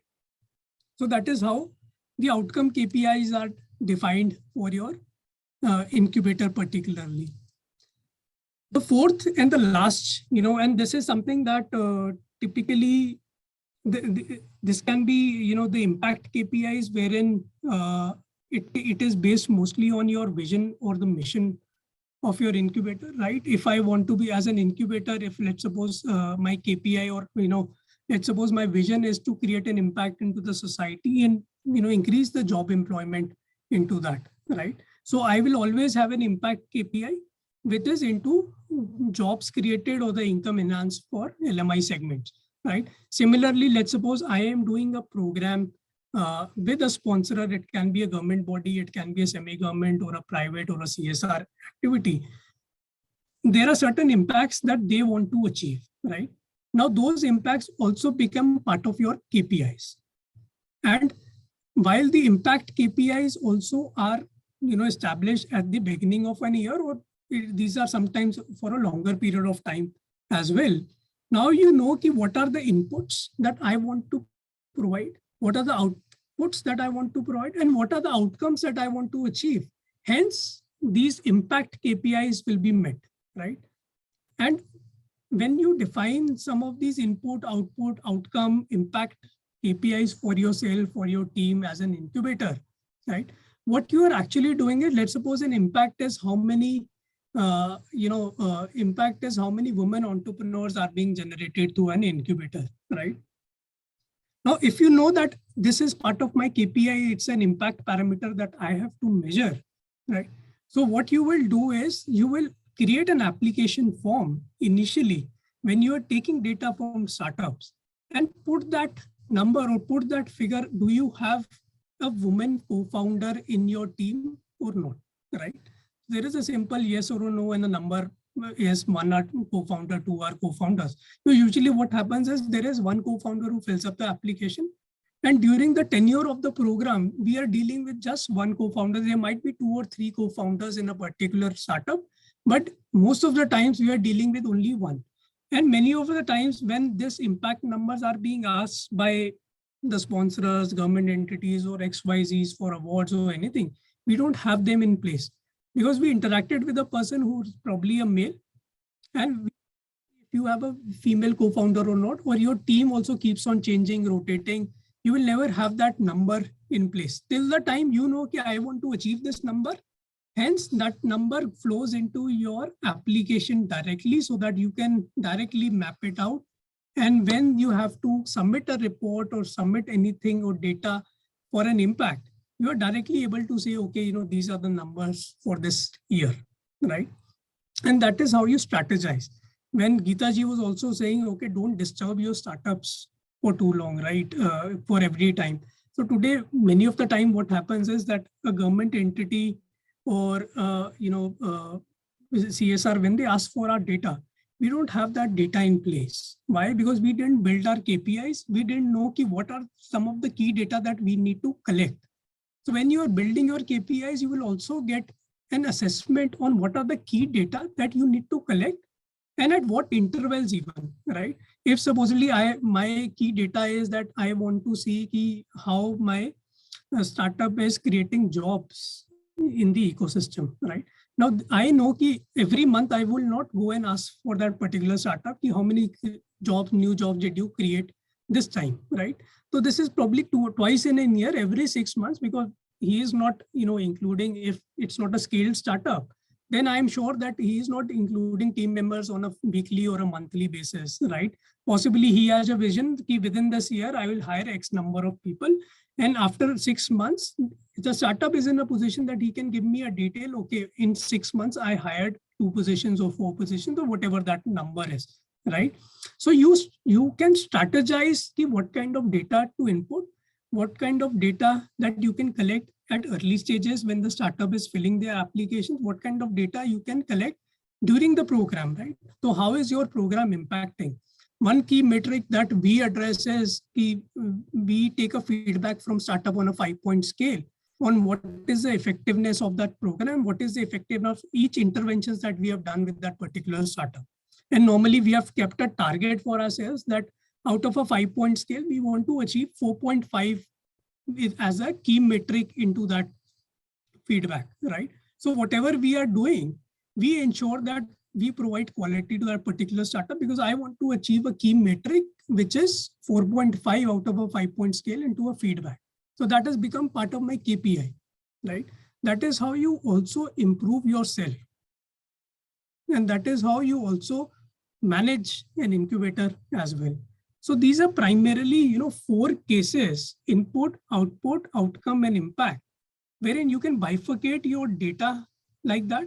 And whatever you are collecting from the ecosystem, you are able to very clearly map it out, or very clearly ask that particular data at a particular point of time when it is required, rather than having a random method, which many of us, delve into, because obviously at that particular point of time, there is no centralized data. We don't have any data that is collected, and wherever that data is into bits and pieces, so it is easier to start, ask an entrepreneur for that data rather than screening our own Excel sheets or screening our own databases as well. Right. Okay. I almost, covered this. So primarily why we are using data, right? KPIs again are converted into targets. Target means that we are achieving some things. Achievement means that there is data being generated from that. And when you look at it, so who is going to use that data? The government is going to use it, right? There are a lot of government entities that comes to incubator to collect data on certain aspects. A corporate / CSR, in case you are doing programs with any corporate, they are going to require certain reports. You're going to generate that data for them as well, right? Your board, your management, your advisors, your institution will also ask for that data, because they want to see, okay, we have an incubator in house. So what is the performance of that incubator in place, right? That is where you want to, you have a central data place wherein you have KPIs in your targets and what are the achievements against those mapped out, and you can easily, with a click of a button, share all the data that you have. And finally, the management, you as a CEO of any incubator, you would require that data from time to time just to see that that data is aligned with your vision, mission, and the objectives that you have set out for an incubator as well. And while this data is also, put into use in terms of mapping out the progress of an incubator, put into use when we want to apply for any awards programs that are happening as well. And this data is, many of the times, this is required for research as well. So CIICO, we have our internal insights and research divisions, wherein they also require a lot of data when they are doing industry insights, when they are doing sectoral insights. They want to map out the number of startups that are there, have some ratios on the programs that we have done vis-a-vis what is the ecosystem visibility for those number of startups. So research basis also, this data becomes very crucial. And for multiple publications, let's suppose you did a program for the ecosystem wherein the focus was on women entrepreneurship, or the focus was on social startups, right? So you want to publish those. That is where you want to gather some data and have it visually good publication or an article or a blog published over it as well. So these are some of the data usages wherein we are able to clearly identify how this data is being utilized once this is in the form of KPIs that we have generated for ourselves. This is the overflow, right? So on the left-hand side, there are different entities. So this data might come from your programs team, right? I've not written it down for every incubator. It might be different. This data can also come from your marketing team. The marketing team, publishes certain, let's suppose an article, let's suppose a post regarding a program. Now, how many insights did it get? And these are also the data that we want to save, right? If we are publicizing, advertising something, so what are the eyeballs that are seeing those? So these are also some data that we can keep. Or your finance team can keep a data on the amount of investment that has come in, right, for startups, amount of funds that have come in for operations of the incubator, and how these funds are being deployed, right, in how many number of startups. Your finance team can also keep a check on those things. Your core operations teams can also, give you certain amount of data if it is in the form of KPIs.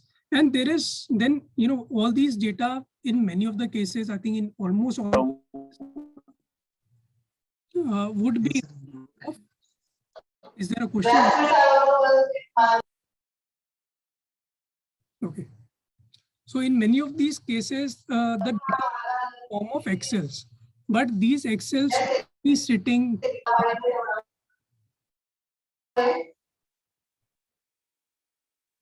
Anveen, can you mute yourself? Okay. And these Excels would in most these data will be in most cases would be in the form of an Excel that is sitting with an employee, sitting with anybody who has access to that data, but that data is never being portrayed into a central level. So what you can do is with all your team members, you can combine that data into a central level, probably in form of an Excel, and probably map out the parameters that are crucial to you in terms of internally, and also crucial for sharing that data externally for different stakeholders that we mentioned in the previous slide, right? So you can easily map out that data, and on a centralized Excel sheet, even or a Google sheet, you can map, you can plan that data accordingly as well. And then that data can be, accessed by multiple users whom you want are crucial for your incubator, or crucial for the progress of an incubator as well, right? So basically how we today do it within CIICO, so we have, multiple, so on the left hand side, and this is only for, for our core teams. So on the left hand side, we have Google Forms. Accelerator Form app is a tool that we are using to invite applications and to run our programs. So there is a lot of feed and data that is being generated into these Accelerator app. I'm sure there are multiple, probably some people would be using Google Forms for applications. There are other companies who have similar offerings, who would be using those. And social media also, when we are promoting our programs, so what is the insights that we are getting, what is the analytics that we are getting from it. Google Analytics data is, on our website, how many people are coming, how many are applying to our programs. So all this data, gets centralized into a Google Sheet, right? And today, while we have internally not done it, but there are tools like Tableau or Microsoft Power BI that can be used to build an analytics or a business intelligence engine from this Google Sheet itself, right? So any of you guys can also explore this method of, creating firstly your KPIs. KPIs will help you creation of data. That data can come into a centralized format. And if you want a further analytics into that, or a business intelligence into that data to make sense, or give you a visual appeal of how that data is looking, you can have something like these couple of tools to manage your data as well, right? And for the next step for all the incubators, to primarily, within your functional units or however you have built your teams, build a KPI for yourselves, right? While you are building, and there will be a lot of historical data with each incubator. I don't know how much that data is, but within this scheme of things, if you can also include historical data, it is a daunting task and a time-taking task. But if you can do that, let's suppose an incubator, some of the new incubators that are 1 or 2 year old, it will be fairly easier for them to handle that data. But for older incubators, I'm sure that delving into historical data and trying to cleanse that data is not something that is fairly easy, right? But you start, transforming that data, that can give you an analytics on how your incubator is now performing. And in future, any entity externally is asking for that data, it becomes a click of a button or a copy paste for you to provide that data. Considering you have built your KPIs, considering the kind of data that you are taking is based on your KPIs, right? So you will be able to easily manage the data internally as well. And in case you are looking for business, intelligence tools to look at Tableau or look at Power BI, though we are also hopping onto multiple tools and identifying the right one for ourselves as well. you can do the same activity, I'm sure, and integrate this data into something that gives you a meaningful or something that makes you understand on a broad level how an incubator looks like. Okay, so this is fairly something that I wanted to share in terms of how you keep caring about as well. I'll be happy to take on questions. I'm sure many of you guys would have certain questions on some of the strategies that you guys are adopting, but would be glad to address these.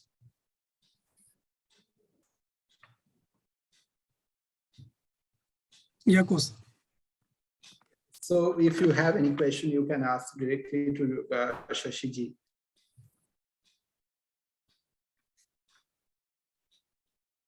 Anything that you want to understand on building a KPI for your incubator?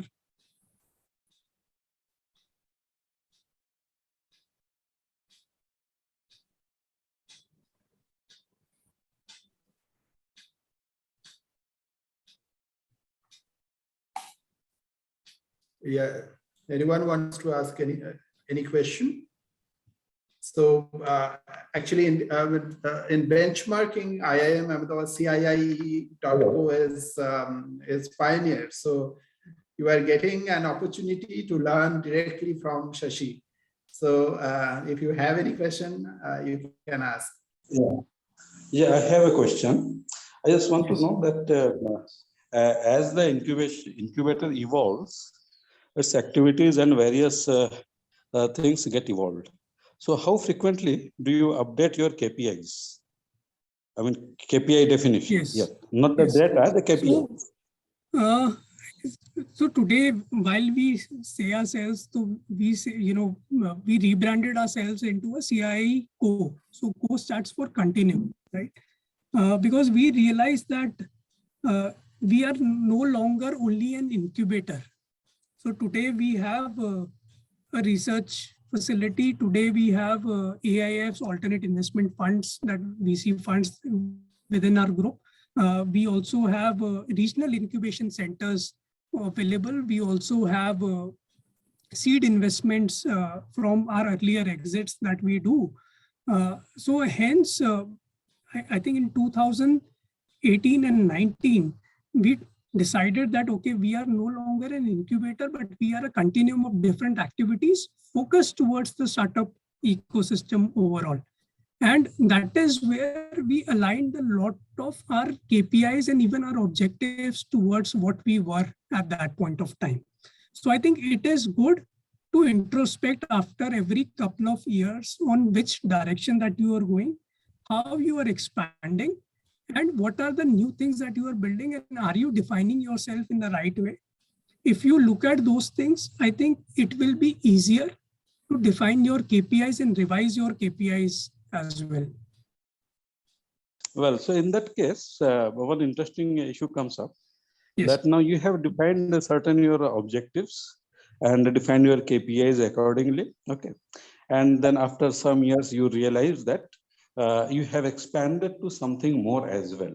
Right. But while you expanded to those new things, those were actually not already included in your objectives and your KPIs. Right. Right. Yeah, not even So sometimes not even our mission. Yeah. Not even your mission. Right. Right. So now the question is that in such type of situation, like when someone's an organization's activities that expand beyond its previously defined missions. Right. In that case, how does the organization's ownership as well as the organization's CEO interact? Because that at times I have seen that becomes a like matter of contention, that the initial like those who are in the board, they say, okay, yeah, these were not in the defined domains, and why you are undertaking all these activities. And the CEO says this is required, but then the director say, okay, it was not, but it was not defined in your mission. So this type of contention. So how did you handle this? Yes, that's a good question to primarily between, I think, the CEO and the board, right? So that is where when you are forming your board, So it Yep. should be a random process of forming your board. Now you want think tanks on your board, which, many of the times they bring in an expertise, many of the times they bring in an experience and also guidance with it, right? And they have to, obviously, when we are expanding, it is not a random expansion that is happening. Most of the times, obviously, we have to go back to our board, explain them that why we are doing an activity and what is it, why we want to do that activity and what is it that we are going to achieve through that activity. If you are able to better articulate into how we are growing, if you are able to better articulate why it is better for your organization this way, I am sure that the board might not, if you are, the board also consists of people who are, funding the organization, then obviously the focus of the board is also on that, okay, you are a dependent organization. But in our case, inherently what we have built is that we want to become a self-sustainable entity. And that is where board is advising us and guiding us, wherein they also recognize our vision and missions towards what we want to build, right? Today, CICO is, I would say, an institution within an institution, right? So mother being IMA and now smaller institution being CICO, which is primarily focused towards the startup ecosystem outside of the boundaries of IMA as well, though we do a lot of stuff within IMA, but we are doing a lot of stuff for ecosystem, entrepreneurial ecosystem of India as well. So on the board side, I would say that, okay, when you are, building up a board, so what is the intention of building up a board? How do you want to achieve? Those aspects should be clear on what you want to achieve as well. Second is the internal team structures, right? Even when you see the CEO, today we are a team of more than 80 people who are working at CICO, right? In different regions even, right? Most of the team is concentrated at Ahmedabad, but there are multiple other regions where we are operating. So overall, we are more than 80 people. And process over here is that we have divided ourselves into, so as for a for-profit company, so there are multiple business units that operate within a for-profit company, right? Finance department is working individually. Then a sales team into a certain product is working individually. So as for a not-for-profit company also, we have divided ourselves into different business units, wherein there is one unit and there is one in charge of that particular or a partner for that unit who is handling a unit, it can be a regional incubation unit, it can be a research or an insight unit, it can be a seed investment unit, it can be a capital unit even, wherein we have alternate investment funds as well. So there is one partner who is managing individual units, and that partner is making sure that that unit is aligning with the vision of the organization, and whatever activities or KPIs we have inbuilt ourselves are aligning with those missions and missions as well. If you look at so Kunal is the CEO for CICO. Not for me, I will probably be a person into a middle management of this organization. Even if somebody as of an executive level today wants to speak to Kunal, so I don't think that there is any friction over there as well. So that is how internally we have been able to build a culture even, right? So this is how internally we have structured ourselves, and that is how, what kind of a relationship that we've been able to build with the board as well. Okay, so in your board, you have some faculty members, like we have, So some of the professors, the director of IMA, as well as some of the alumni from IIM Ahmedabad as well are part of the board. Okay, thank you.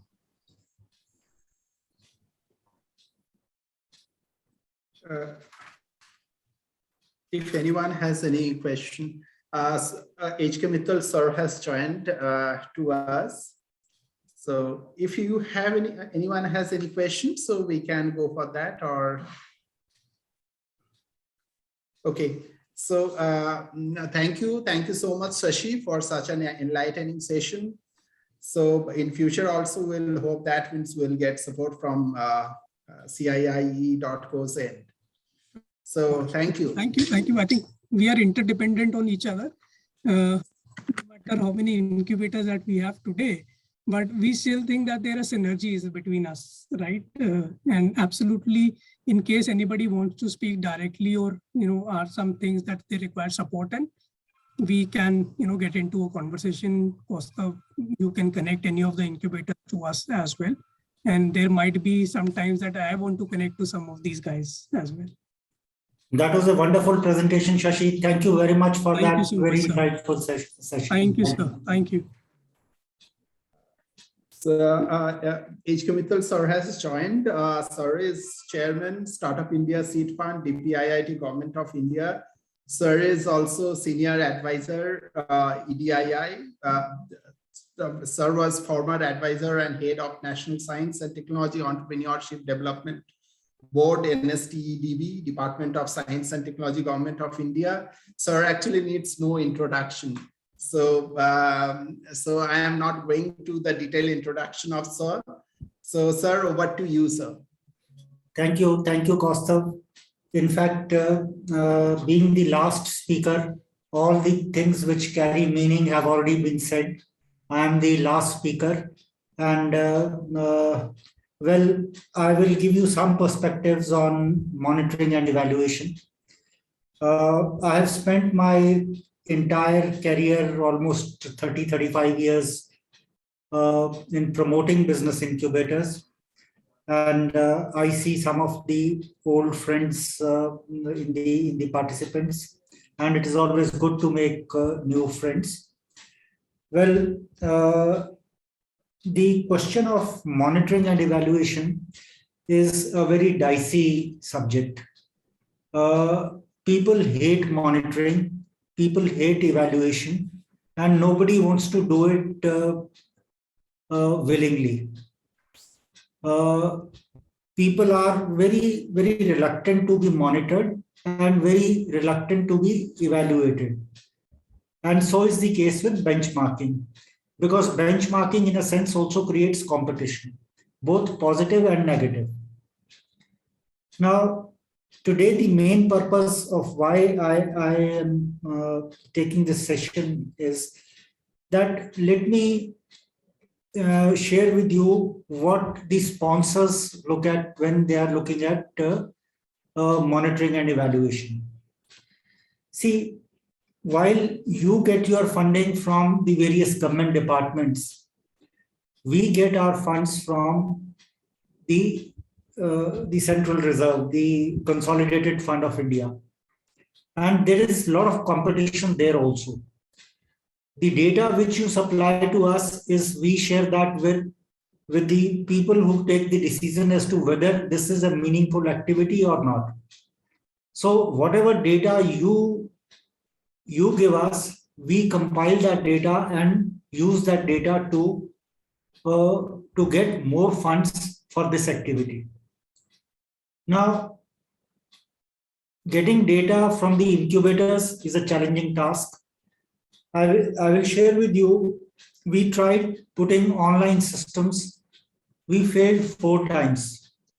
We gave the responsibility to various incubators, various vendors. We failed 4 times in 10 years.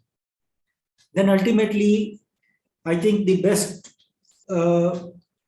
best system was evolved by CIA. They helped us in compiling a website, a portal where the data could be uploaded. But then it's not easy to feed in, as Shashi was saying, the historical data is never easy to get. And we were all looking at historical data. Now, but with some difficulty, then we had to reduce the period of the last few years. We only, I think last 5 years, we took the data and populated that portal. Now, at the field level, it's even more challenging. The only time we get data is that whenever there's a call for proposal. Whenever there's a new call where the incubators want to apply, like I'll give you the example of the seed fund. Now, here we ask for a lot of data. how many number of startups have you promoted in the last 5 years, 3 years? That's the first data which we ask for. We also ask for how many of them have crossed a turnover of 1 CR, 1 crore in the last 3 years. Similarly, I think the new buzzword is unicorns. How many unicorns have you been able to promote? We don't ask that in the seed fund, but that's the new data which is very glamorous these days. A few days back, I was reading a post by Professor Ram Gopal Rao, the ex-director of IIT Delhi. He mentioned in that post that out of 100 unicorns which India has been able to create so far, the alumnus of IIT Delhi had their role in 23 of them. 10 of them have been promoted directly by the alumni of IIT Delhi, but they had role in 23 of them. Now, this is the kind of data which our incubators have to capture. In fact, the number of unicorns, number of sonicorns, number of the turnover of startups, external funding raised, technologies commercialized, impact created, number of jobs created, gender indicators, how many women entrepreneurs, women startups, or women founders are there in these startups, growth of these startups, how they have scaled up, success stories. Each time when you face kind of a committee, the first question asked is, tell us 3 interesting case studies of your incubator. Are you able to narrate those stories? Now, all this plus 2 more financial indicators of the incubator as well as of the startups. And then the social indicators. This is a list of about 13 indicators which I just jotted down. And these are indicators which you need to capture. So there's this data which you all need to capture. And ideally, when you prepare a business plan for the incubator, these systems should be part of that business plan when you prepare the business plan. Now, typically what is done is that the plan is prepared to raise funding. It is never prepared for execution. That's my experience of how that happens.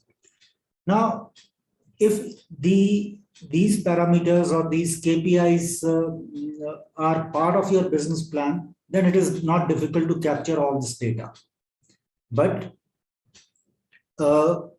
since it is not part of the business plan, and I was seeing your responses, most of you said no in response to a question raised by Shashi that you are not doing this. Now, if you build these systems sooner, you will have an advantage of, sorry, I didn't check with you all earlier. Am I audible? Because I'm not able to see any faces. Everybody is switched off their cameras. Am I audible? Yes, clearly? sir. Yes, sir. You are audible, sir. Okay. So I'm talking to the screen. So, but that's okay. In this world of online classes, one is actually used to it. But that's okay.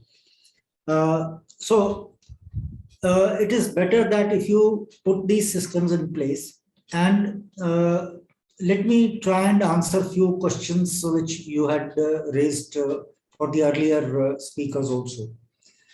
One is that how do you incentivize the data collection from the incubatees? Yes, they will not give the data. It is it's a known fact. Now, how do you collect that data? See, number of times they come to you to forward their applications either for a contest or for a visit abroad or something of that nature. Evolve a form there that give us this data. And then we will forward that your application to the concerned authorities or concerned company or wherever they want their application form to be filled up, or their application to be considered. So build that system in your incubator, so that each time they are applying for either a seed fund or an external application which they are making, you capture that data. Now, I'm not suggesting that's the only way, and share with them the importance of this data. They must also be aware that what is this data being used for? Because sometimes they might feel that this data may be used against them. Assure them and give them that confidence that this data is for a good cause. So that's what you need to share with them. The other part in the monitoring and evaluation is that it is generally considered that you are collecting this data only for external reasons, and it is not for your own improvement or your own either service offerings or the overall improvement of the incubator. Make it an internal process instead of making it just an external thing. Make this an internal thing. Now, the other thing is that each of your incubation centers have specialization. Some are good at networking, some are good at deep tech, some are good at a particular sector, maybe biotech or environmental, climate related startups. And some of you are good at corporate linkages. Now, that was a question which was raised on sectors as to how do we measure performance sector-wise. Now, for each sector, these parameters are common: number of startups, growth of startups, etc. This is common for everybody. So there are certain common things, but there are certain specialized indicators also, which according to your specialization, you can evolve those KPIs and put it in the matrix. And the sponsors would be too happy to consider those parameters which you have evaluated. Now, let me also pause here for a moment and let you ask questions related to any difficulty which you are facing. I may not be able to solve it immediately here, but I can take your concern to the concerned authorities, and we can then build up a case where these can be solved. If you have any challenges in supplying that data or building that internal monitoring system, please go ahead.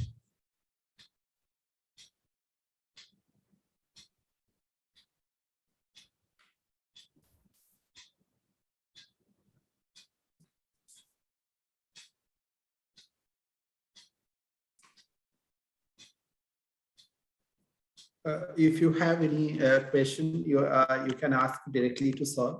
We are very fortunate that Sir has joined us today. No, see, even if it is something which is outside this subject, I'm okay with the question.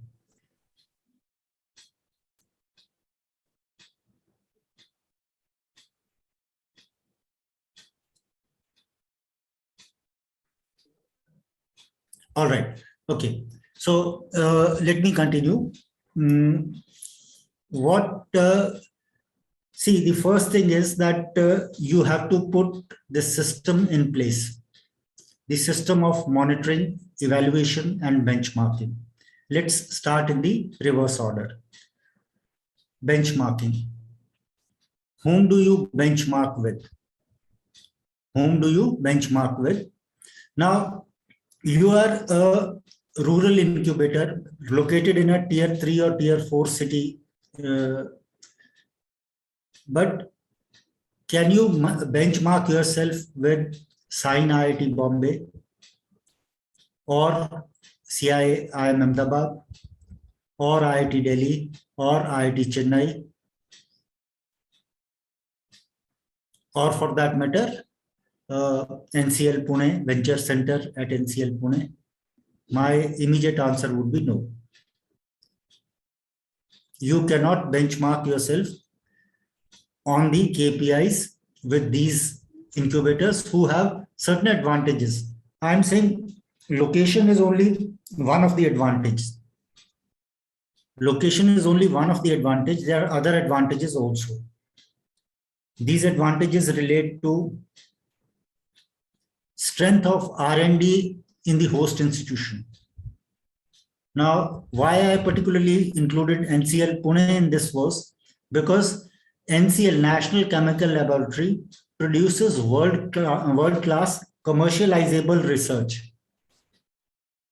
There are many institutions who do commercializable research, or no, the research, pure research, academic research, many institutions do, but do they do commercializable research? That's doubtful. IIT Chennai, excellent commercializable research. That's the feeder for you, for your high-tech enterprises to grow. And that's the benefit which these incubators get in these institutions of very, very eminent research-based organizations.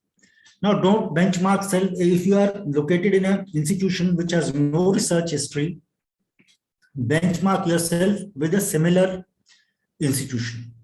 See what are the best practices they follow. Try and follow those practices yourself. That's one way of benchmarking. The other is that can you adopt some of the best practices which those institutions have adopted? Now, the system which you put in place in terms of the KPIs, the performance indicators, that would also capture your good practices. Once you capture your good practices, that becomes your historical data, which can then be easily shared with others. And there's a learning, cross-learning, which takes place between two similar incubators. I'm recommending this because if there are these days, there's a data which says that we have total of 700 plus incubators in the country today. That's the report which I get from DPIIT. 700 plus incubators in the entire country. And most of them do not have a system of monitoring and evaluation. So there are considerable resources which are going into these incubators, whether public, private, or their own, or whatever is the source of funding. But there is a considerable investment which is already gone into this, gone into building this system. So we need to put in place a solid mechanism of monitoring and evaluation.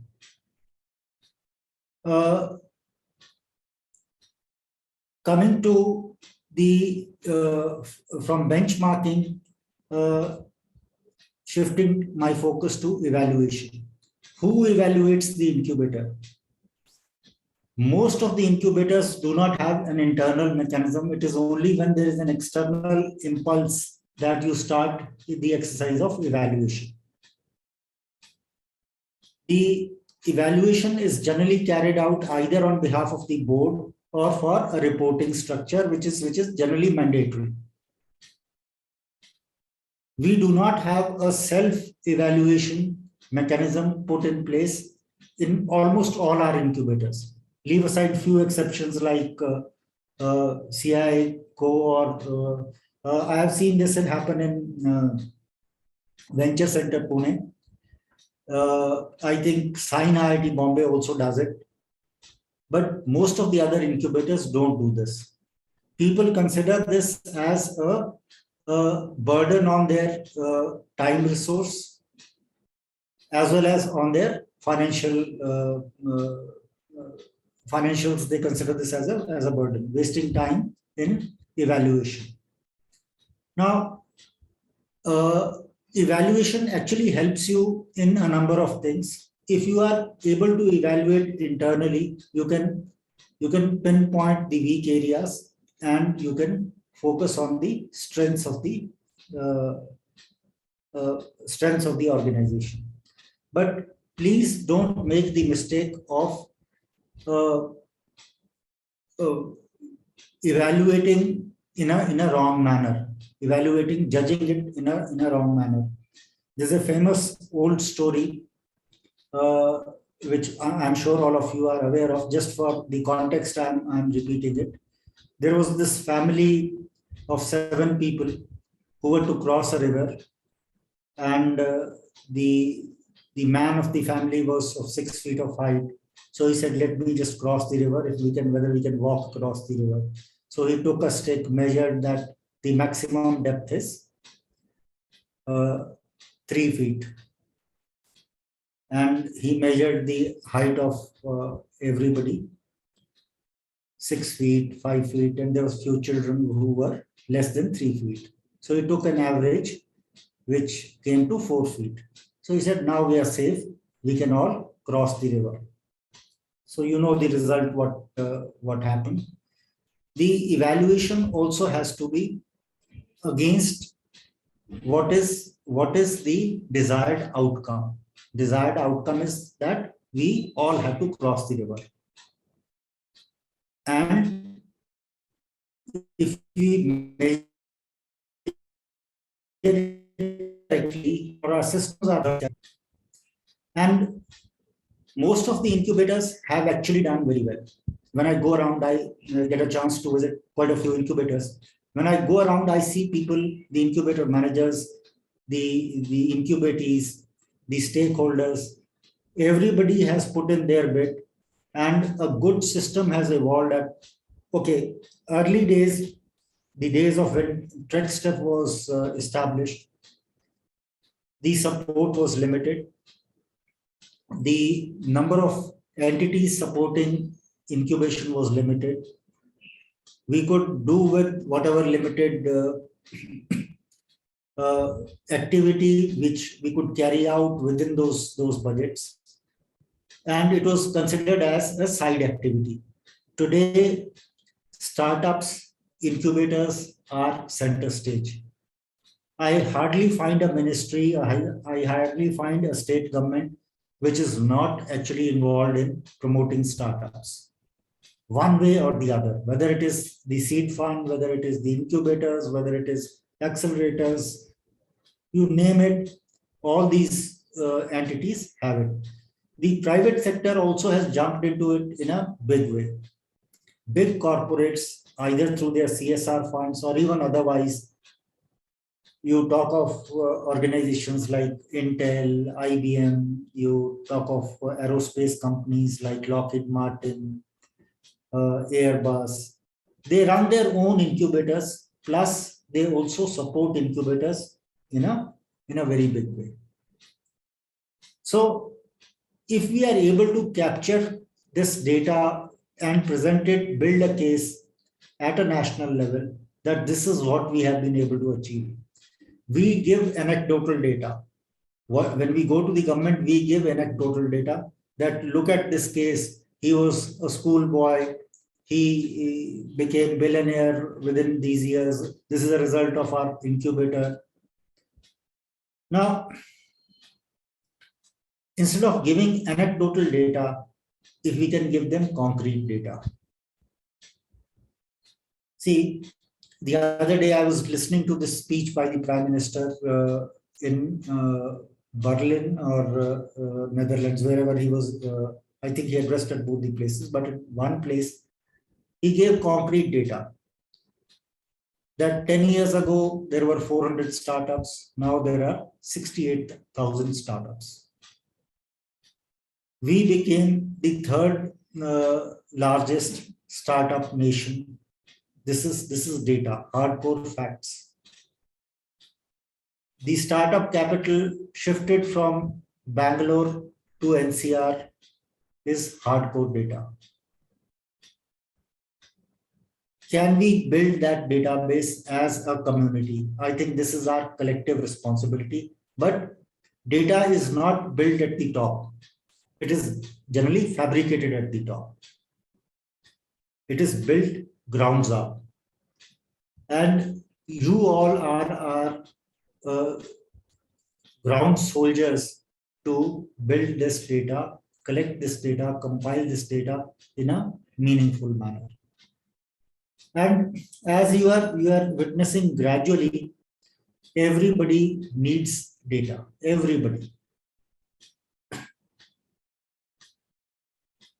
It is, whether it is a sponsoring organization or whether it is a regulatory organization. Now, while we were building a case of CSR for the incubators, that CSR funds can be given to incubators. That's the provision when we were building it for. People ask for data. How many do you expect to be supported? How many numbers? What is already done? Now, this data is important for your own growth. Tomorrow, supposing if you have to build a case for tax exemption for incubators, government must know what is the loss they will incur. What is the gain they will incur? See, it's a loss on one way and gain on the other way. Now, why government has given a 3-year income tax exemption to startups in the first 10 years is that they know that if you give this exemption, it will enable them to reinvest and they will earn much more, out of which we will get back whatever we have invested by giving those exemptions in these 3 years. It's a conscious investment decision by the government and not something which is just a dole. It is not free electricity. It is not the other freebies which the government is given. Each of these cases are actually built on strong data. So once again, I urge all of you to please build this data. Please capture this data, compile it, and present whenever asked for, whenever required. And the other thing about monitoring is that if we don't put a system in place as early as possible, it is going to be increasingly difficult to capture historical data. Nobody will give you the data 5 years before. No, nobody is going to give you. If you get last 2 years data, you consider yourself lucky. And that data may not be of much use also to you. So I would again stop here. Request you if you have any questions.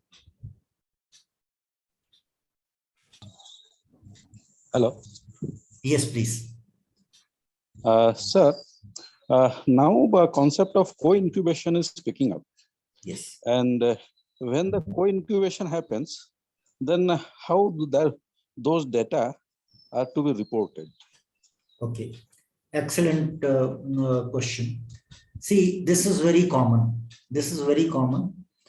What happens is that a startup gets incubated at one place, shifts base to, goes to other, seeks seed fund from the third, or some other support from the fourth. So all this data is captured. Now it can so happen that we may count this as 4 startups if it's gone to four places. But these days, there's one common factor, which is the startup registration. It will not be counted as 4 startups. It will just be counted as 1 startup. But it has been supported by 4 different programs, 4 different incubators, That's okay. That's completely fine. See, one incubator may not have a strength in scaling up. Let's say you are a initial level incubator. For acceleration, they went to somebody else. So that's fine. That's completely okay. Or their technology need was such that they had to shift from one incubator to the other incubator. There's no problem. Now, in fact, the data also is built with this startup registration. It is even better that we don't have to duplicate that as a count. Did I answer your question? Yeah, sir. Thank you very much. Just in that, the one doubt, Yes. like so, from an incubator perspective, Yes. suppose one incubator is having say one's laboratory at one incubator and getting a business support mentorship from other incubator. Okay, so in that case, simultaneously incubation is happening at both the places. Right. So now the incubation centers, when they report it, will they count this incubator as one? Both of them will count them as one, right? Yes, both of them will count this as one, because you can't divide the startup into half and half. Yeah, exactly. Yes. So both of them. So there is no problem. See, these are such cases. Number one are going to be very limited. Even if the numbers are large, it doesn't matter, because you are still supporting a startup. See, a startup during the course of its journey will get support from many people. Yes.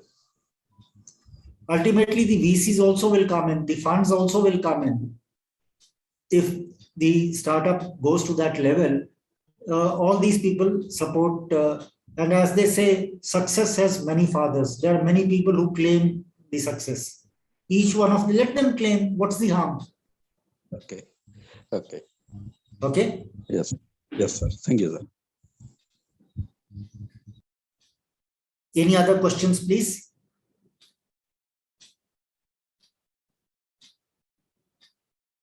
See, it will be useful that if you ask questions, I can clarify those doubts. Otherwise, the general talk, you hear these talks, and especially in an afternoon like this, that too on a Friday afternoon, I can always keep speaking, and all of you go to sleep. That's at least give me the feeling that you are awake by asking questions. We are all awake. We are very fortunate that we are getting an opportunity to learn directly from you. So if anyone has any questions, so you can ask. Hello, sir.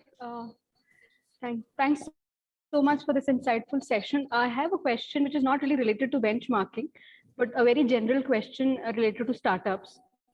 So a lot of time we have, individual innovators and sole proprietors coming to us, and they are, working on very good projects, but they are a lot of times very reluctant to become or register themselves as a startup, because they have this feeling that if they do so, they will, the kind of benefits that they are getting, would be seized.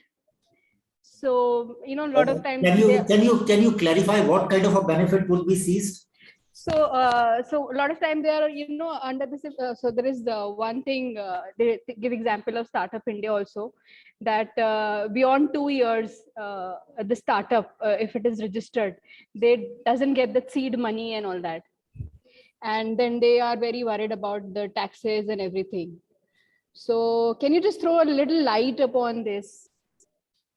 Well, that's a requirement of the scheme to support startups which are young, which are registered just 2 years before, and 2 years is a considerable period of time.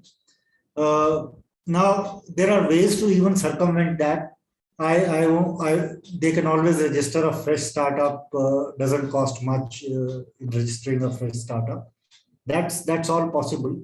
But I'm not suggesting that one should do that to circumvent this. But now, and these are, if there's a startup who is coming only for benefits, I think I would rather doubt the scalability and the seriousness of that startup.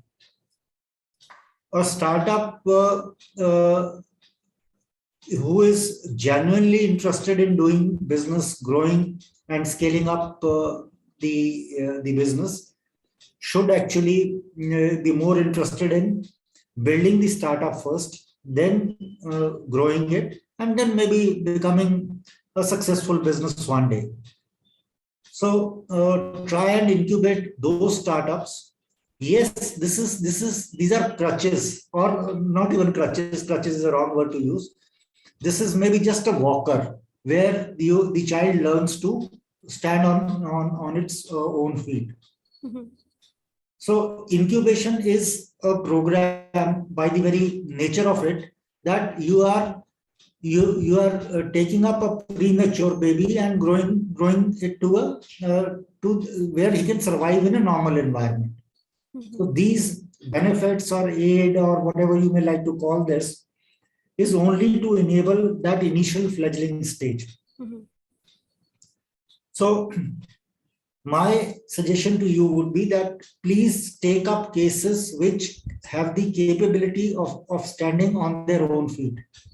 Otherwise, you will be incubating them, but they will go nowhere. Mm-hmm. And they will waste your valuable resources and national resources also. Yes, sir. Okay. Okay. Yeah. Thank you so much, sir. All right. Any other questions, please? Sir, once again, if I am permitted. Yeah, please. Since there is nobody else, you are most welcome with any number of questions. Good. Okay, sir, this question is that it's related with my previous question only. Now, our madam told that different incubators, they may not come up with the startup registration. And in fact, it's our experience that many incubators, they don't want to even register a company also to begin with, because they want to first test out very initial feasibility of their ideas. Okay, and especially now, since that BIRAC big grant and certain grants are also available, which are basically for the innovation, and even individual innovators also can achieve them. Right. So in this case, sometimes sort of say complication happens with our say how we collect the say money from the incubators, because the institutions say that okay, now we will take the say 2% or 3% of the equity, but the equity will be taken only when the company is formed. When the company is not formed, then there is no question of equity. And because of this, again, I must say that many good innovations are getting denied also. And another point, sir, related to this, I just want to articulate a bit differently, that when we say about the technology business incubation, so in this case, the question comes whether we are incubating technology or a business or an intersection of both the sections, both the domains, or a union of both the domains. All right. See, as the name suggests, technology business incubator, you are doing both.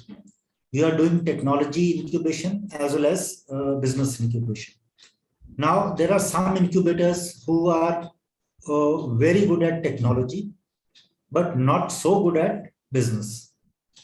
And there are very few incubators who are good in business, but have no technology support. Yes. The classical example is CIE Go, CrAdLE of EDII, and many other IIM Calcutta incubator. They are basically business incubators. Yes. They are business incubators. They are less of technology incubators. Now, the word technology is being used very broadly. We are also talking about innovation in this. Yes. Innovation could be in business model. Innovation could be in a product, which is basically technology or a service. Yes. Yes. Out of 4P, any P can be innovated. So whatever. So when we decided to support business incubators located in management institutions, we took the broader definition. And we also were aware of the fact that most of our technology institutions were not good at business incubation.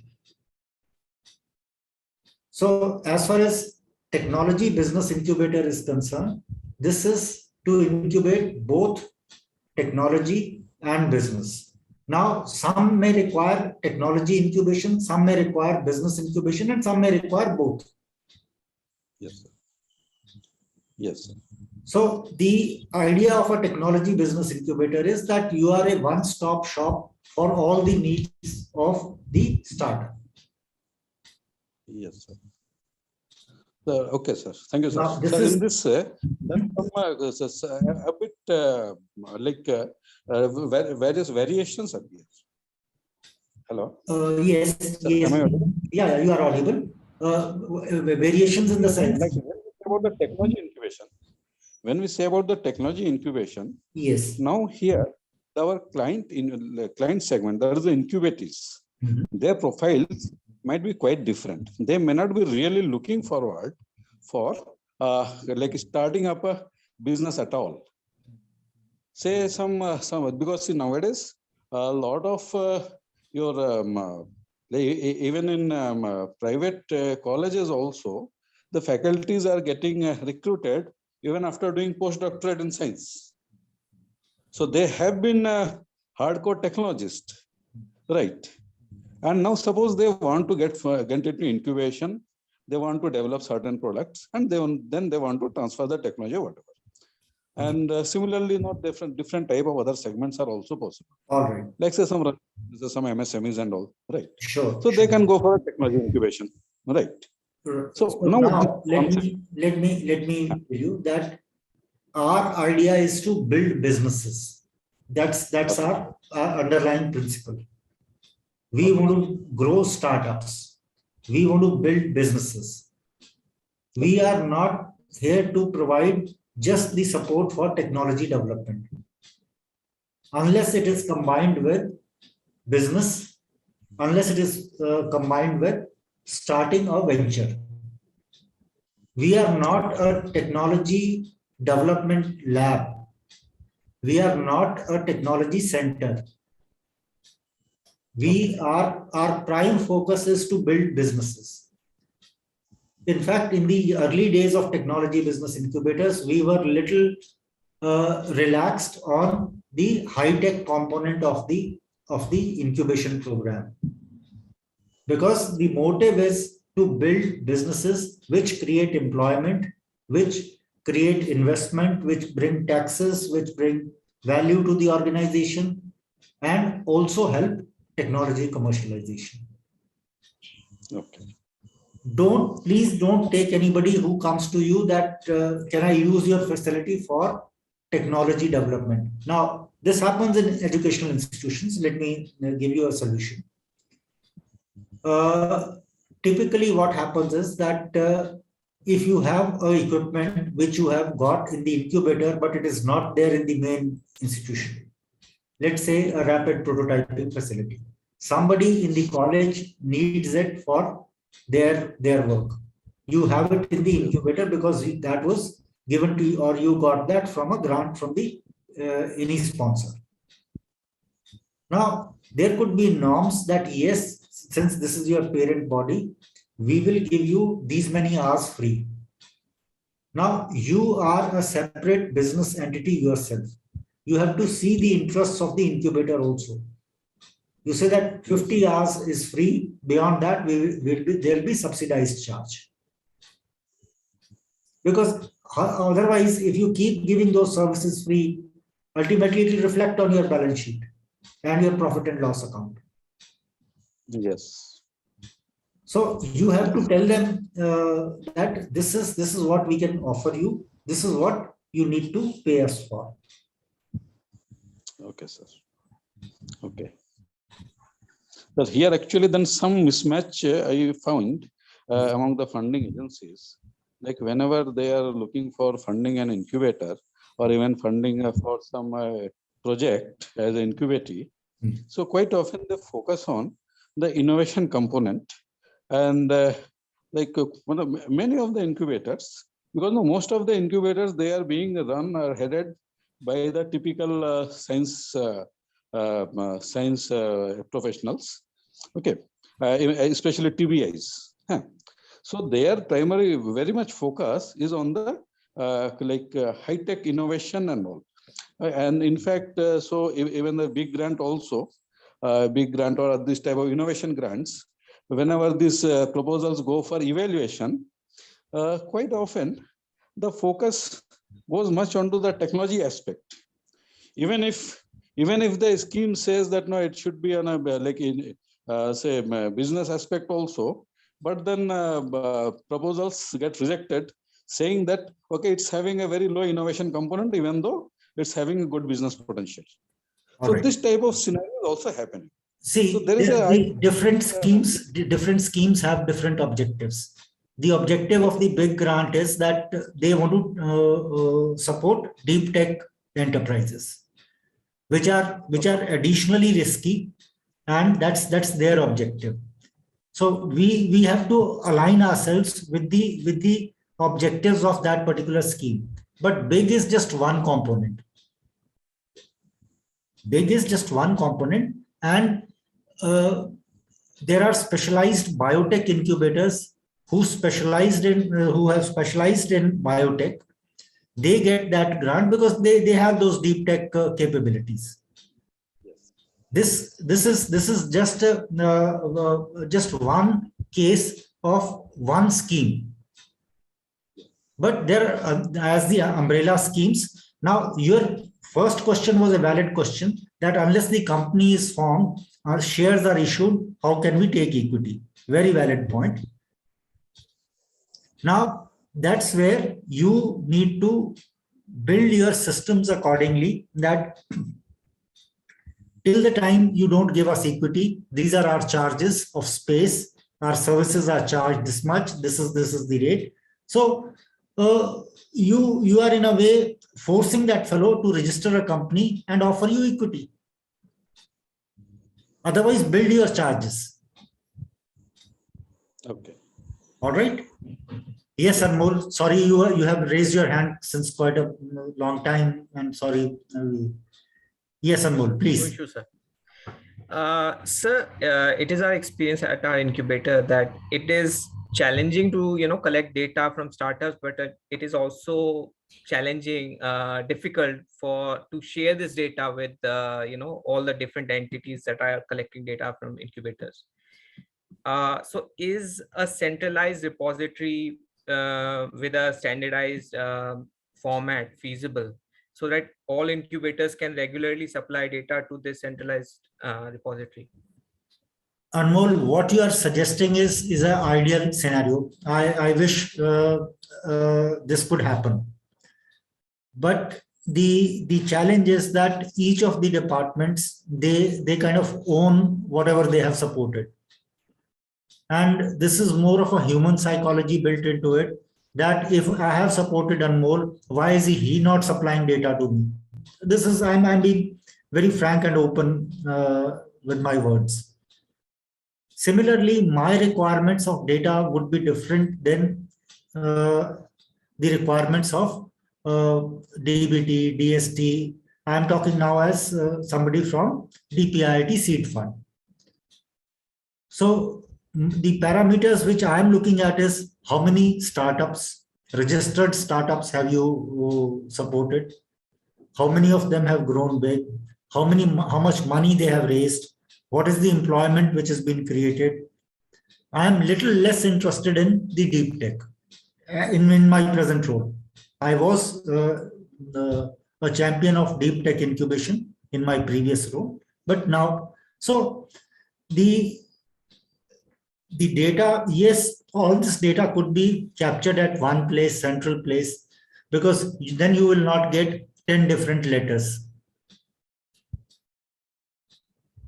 somebody asking you from the state government, somebody asking you from one sponsor, second sponsor, third sponsor.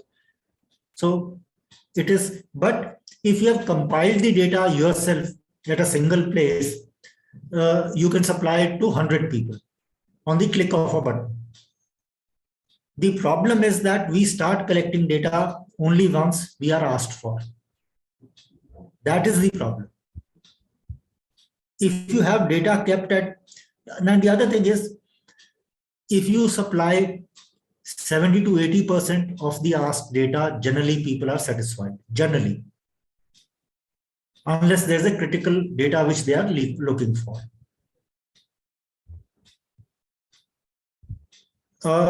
See, the task appears very difficult. I myself failed, I told you, I failed 4 times in building a system of data collection. But fortunately for us, in DPIIT, the website captures automatically everything. One of the guidelines in our program is that in 45 days, you should evaluate the proposal submitted in your name, if you have got the seed fund. After 45 days, the site alarms us that this incubator is defaulted. They have not issued, they have not evaluated.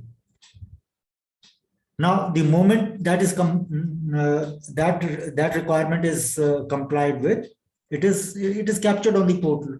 The moment you sanction a seed fund, you put it on the portal, it is captured. All this is automatic. I have no role in planning that site or building that system, but I appreciate that system. I have a dashboard. I can see on a regular basis how many incubators we have approved, how many funds have been released, how many startup applications have been filed, how many have been supported. I can see all that on my dashboard. You can build these systems at your incubator level itself.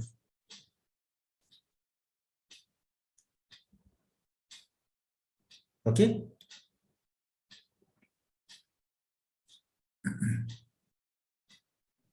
Any other questions, please?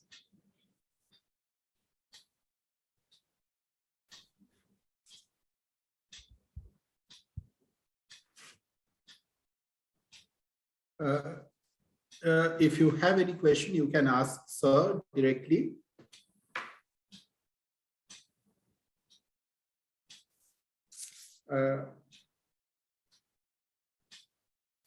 Or we can end this session here. So, Harish, do you have any question? Yeah, there is one question from my side. Yeah. So generally, in the different grants from the government which we give to the startups or through different funds which we give to the startups, a lot of times startups we face getting data, specifically financial data. So what is the system that, sir, you would suggest? Either we should file a case to them, we should say send a legal notice to them. What should the system, because there are not very specific guidelines which the government gives for recovery of the funds from the startups. So all right. The first thing is that since you are giving them on tranche based, it is installment based. Yes. So when you release the next installment, get the data till that time. Yes. If they ask you to forward your application for a big grant or any other award or anything, this is what I said in the beginning, capture that data first. We will forward your application, but give us this data. Okay.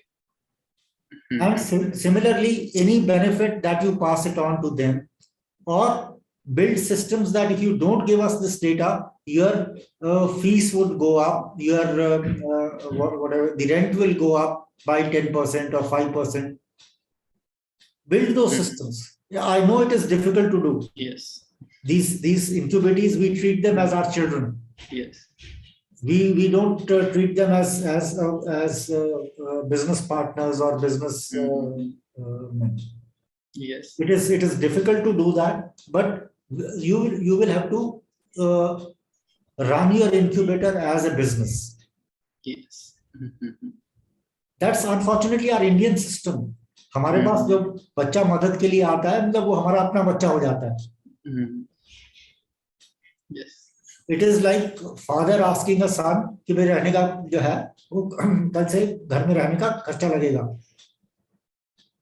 Yes. Sorry, that means a father asking his son or daughter that this is the rent from tomorrow, which I'll charge you. Yeah, got it. But a lot of time it happens Startup India, where the amount needs to be given as a loan. Startup, we give a credit line to a startup. That time the problem comes because although we have a data and we gave an amount based upon even such a certain purchase order which is being given to us by a startup or something. But after that purchase order is met, the startup will stop showing their future progress and all those things. So what is the recommended action that the incubator should do at such scenarios? See, as I told you, you will have to build systems. Either your rentals go up if you don't supply the data. You fix a period that quarterly reporting has to be done. If you don't do quarterly reporting, this is according to the system, and there's an agreement which is signed that if this is if we do not give you quarterly reports, this is the penalty which will incur, even if it is a small penalty. Yes. Even it works. Yes. It works. Yeah, yes. Don't. I'm not saying that give them huge penalties. Yeah. And sign this agreement once they before they move in. Yes. Okay, got it, sir. Yes. Thank you, sir. So if anyone has any question, you can ask, or we can. Yeah. All right. I can give you my email ID on the chat box. You can shoot your questions directly to me also. My email ID is quite simple, hkmittal@gmail.com. Sir, here, if I am permitted, yes, I just like to understand, like, what was the concept of STEP and what is the concept of TBI, how they are different and how that, why that concept evolved. This is a very fundamental question. Okay. Just as a student of incubation sector, I just want to understand this. All right. I'm glad you are asking this to an old man who has supported both STEP and TBI. So yeah, that's why. Yes, I think you agree to the first part of my statement that I am an old man, but maybe jokes apart. The STEP was a hardware-driven facility. It was basically, it had a common facility center. It was product-oriented. It was like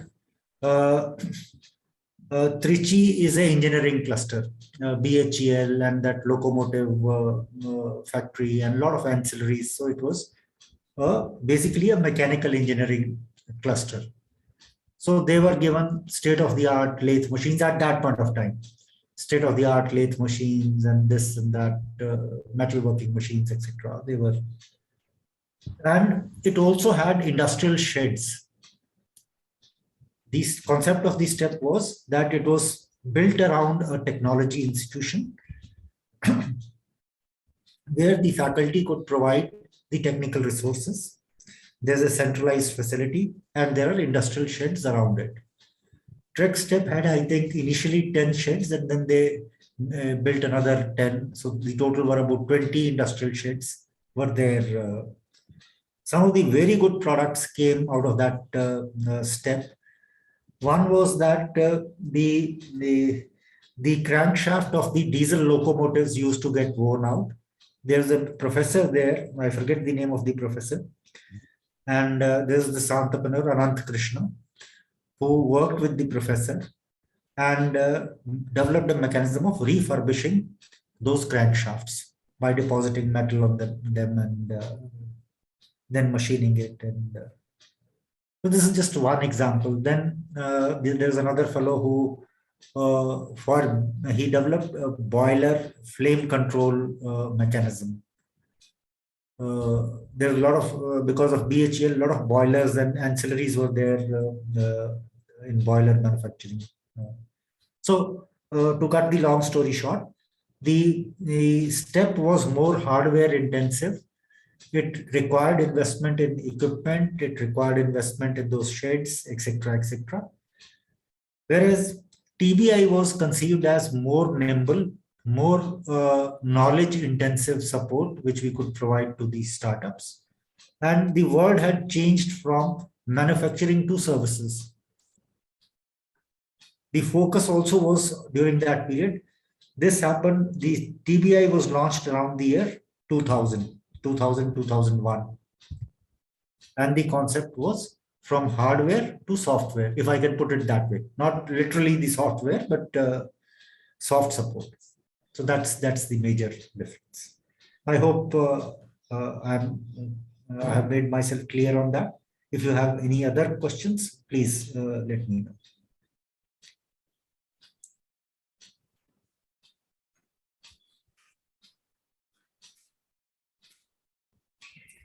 All right, Costa, I think then we can wind it up. Thank you so much, sir, for such an informative and enlightening session. Thank you so much, sir. It's an opportunity for all of us to learn directly from you, sir. Sir, Joint Commissioner, Mr.